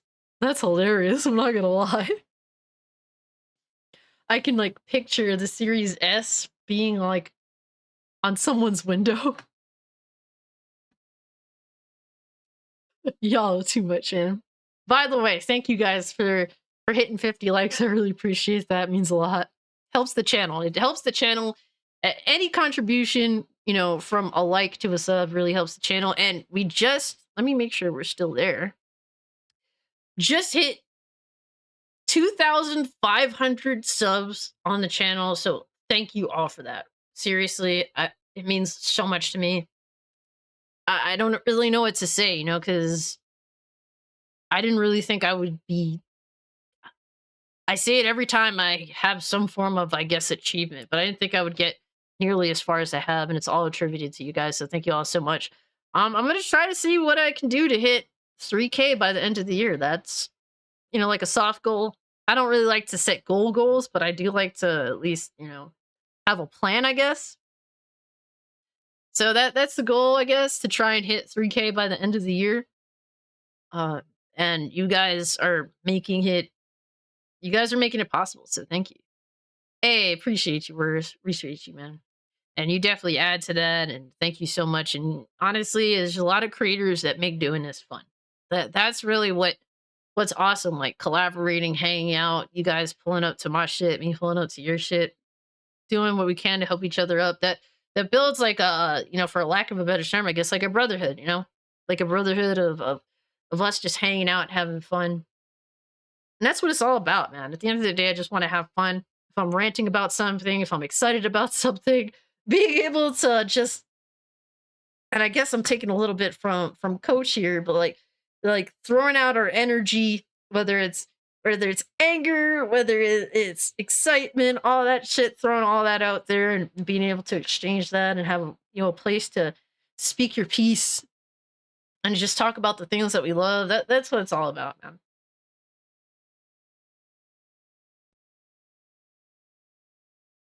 It's like one of those noisy units you get from a cheap hotel.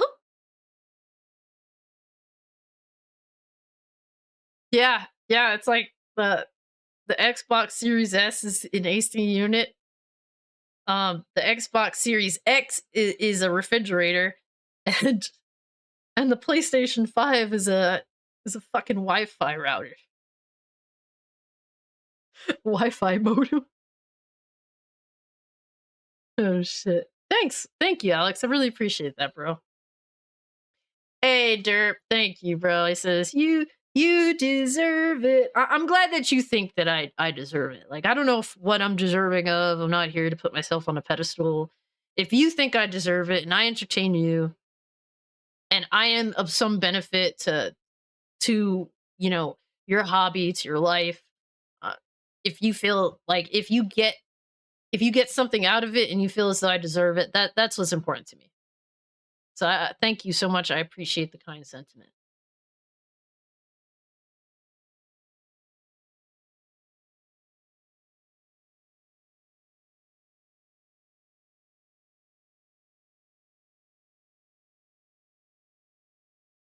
Uh, Lord Metroid says, "You're humble, Cassie. Never lose that.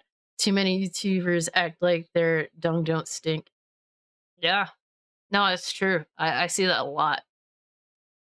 And it's like, for me, it's like all I can do, like, I went into this knowing that the things that I say, me being honest, me just being a real person and not acting like a fucking bot that I'm not gonna curse because I get like on the YouTube bad side, or I'm gonna act good, or I'm gonna lie, or I'm gonna take all this free shit and just say good things about it. Like, people literally act like robots on YouTube.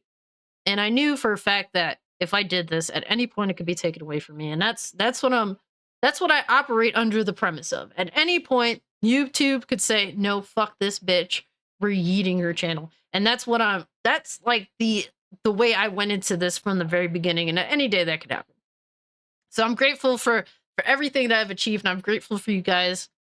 And really, I'm grateful that I've been able to get as far as I have. I'm grateful to meet people, to actually spend time with you guys, given it's not traditional, mind you. I completely acknowledge that's not the most traditional way of doing things.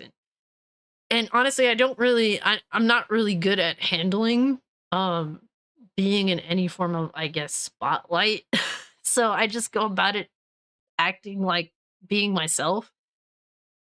And and I'm glad that you guys like me for me and I like you guys for you. And that's what's up, man. That's what's up. Hey, Hypno, what's good with you, fam? Glad you're doing well. And Hypno, I'm glad to have met you in the most random way possible. And it has been an interesting journey through you. I met a lot of awesome other people. I have to attribute that to you, bro. And it's been a lot of fun. Like, honestly, meeting a lot of you guys have made it genuinely fun. If you're also a content creator, or if you're just a viewer and you just like to chime in and hang out with me, like, it means a lot.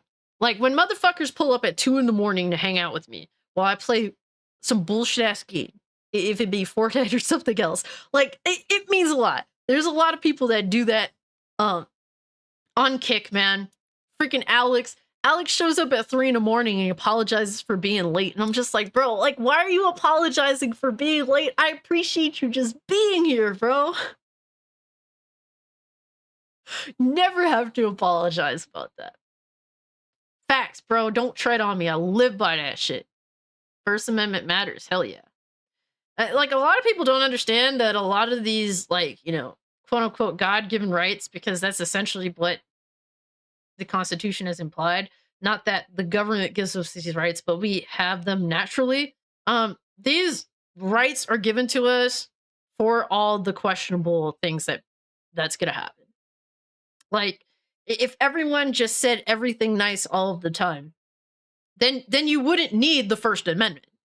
There would be no reason to have the First Amendment to protect your naturally given rights. Like, a lot of people don't understand that shit. You wouldn't need that. So the extent of them trying to sanitize every fucking thing, and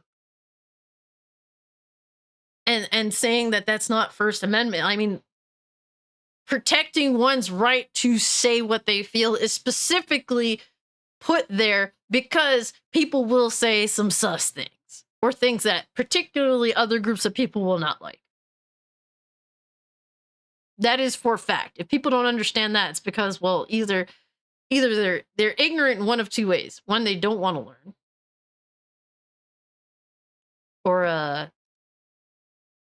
Or two, they just don't want to give. What happened?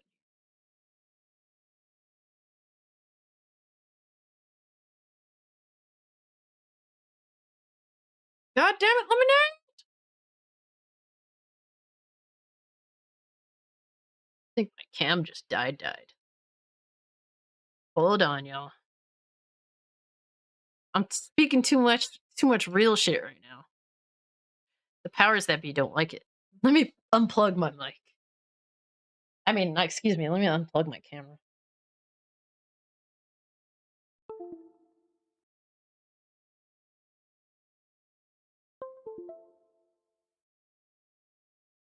You two trying to take Cass down? You already know, bro.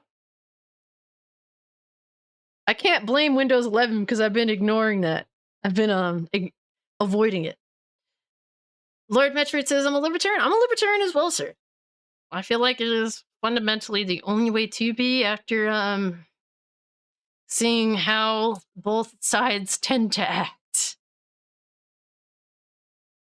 But that's just me personally. Whatever you guys do believe, it's all up to you. As long as you respect me, and obviously I do respect you guys as well. Alex Percival declares that he's not human. I don't think you are human, sir. I believe it. Derpinator says, I always have fun in these streams. I dig the vibes, man.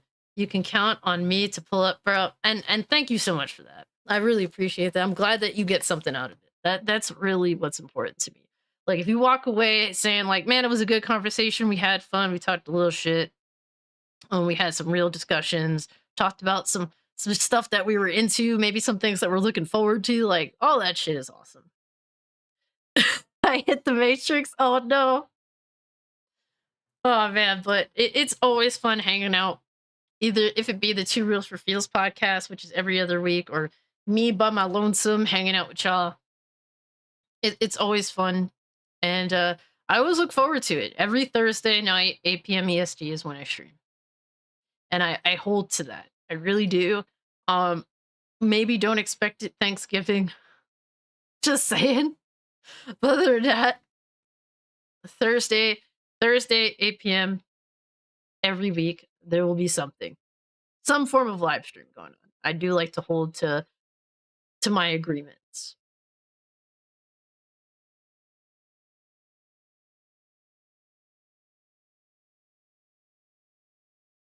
Matt Adder says, I don't know what I am. I just know I don't like the government. I can agree to that. I think that there's definitely cause for concern in terms of what's going on here lately. And I do not blame you for feeling this way. Matter of fact, I also feel the same way.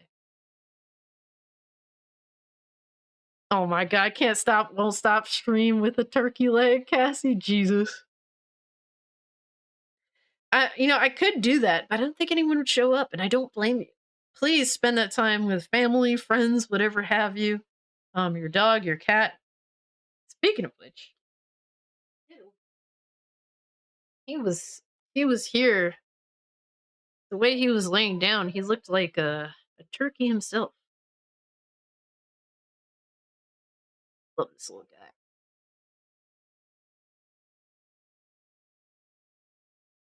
But yes, that's probably the only Thursday I will not adhere to, and I'm letting you know a few months ahead of time, guys. So don't expect me Thanksgiving evening.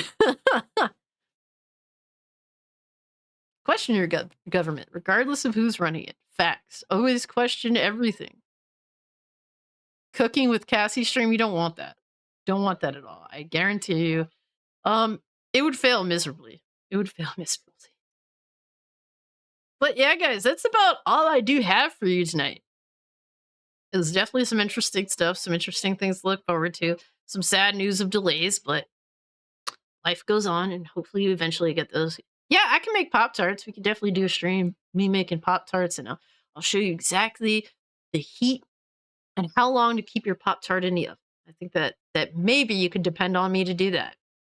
And I can also inform you of how much milk to put in your cereal.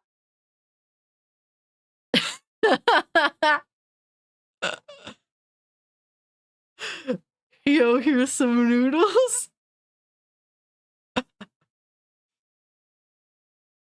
Aw. Ziggler just wants to lay down in my lap and go to sleep. That's always what he wants to do. But yeah, guys, man, if you're new, hit the sub. Subscribe to the channel, hit the like button for me. Really appreciate y'all for pulling up. Do you want to give a shout out to the channel members? I do appreciate y'all.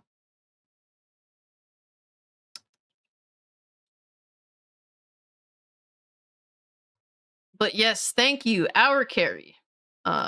Get this work. Oh my god, what happened?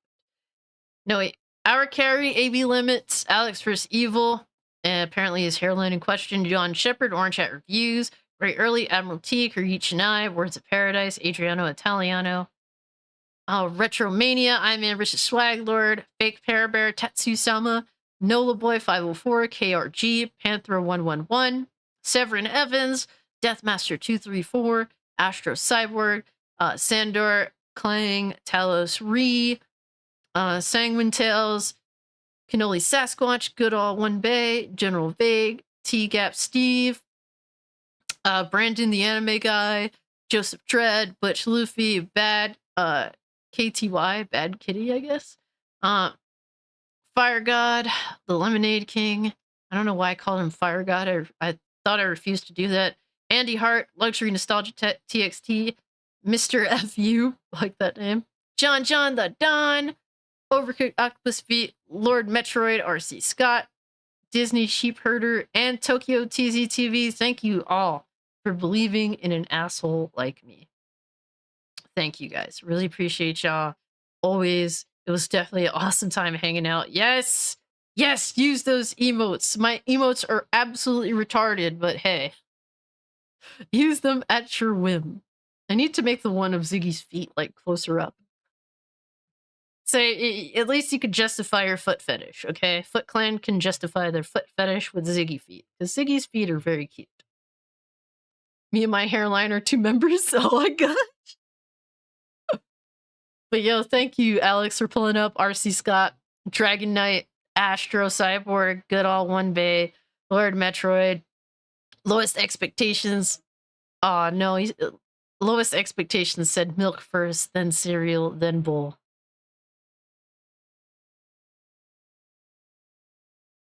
How dare you?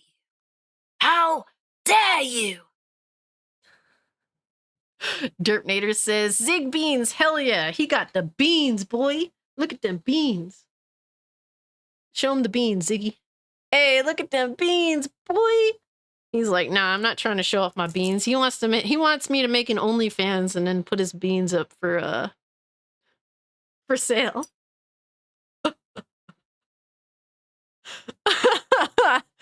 just bean pictures of Ziggy's feet. My cooking stream would be fire. Just say, yo, I believe you, Lowest Expectations. I would love to see it. If you do happen to go down that route, please link me. I want to see all your videos, okay? All of them. But thank you so much for pulling up. Lowest Expectations, Derpnator, Eastern Conference Gaming, appreciate you, dog. Hypnotic, always appreciate you pulling up. Words of Paradise, Sailor Mercury, Goodall One Bay. Trying to get everyone, as many individuals as I can. Sanguine Tales, thank you so much for pulling up.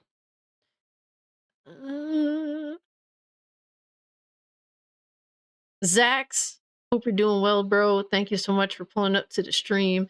Dion Hayes.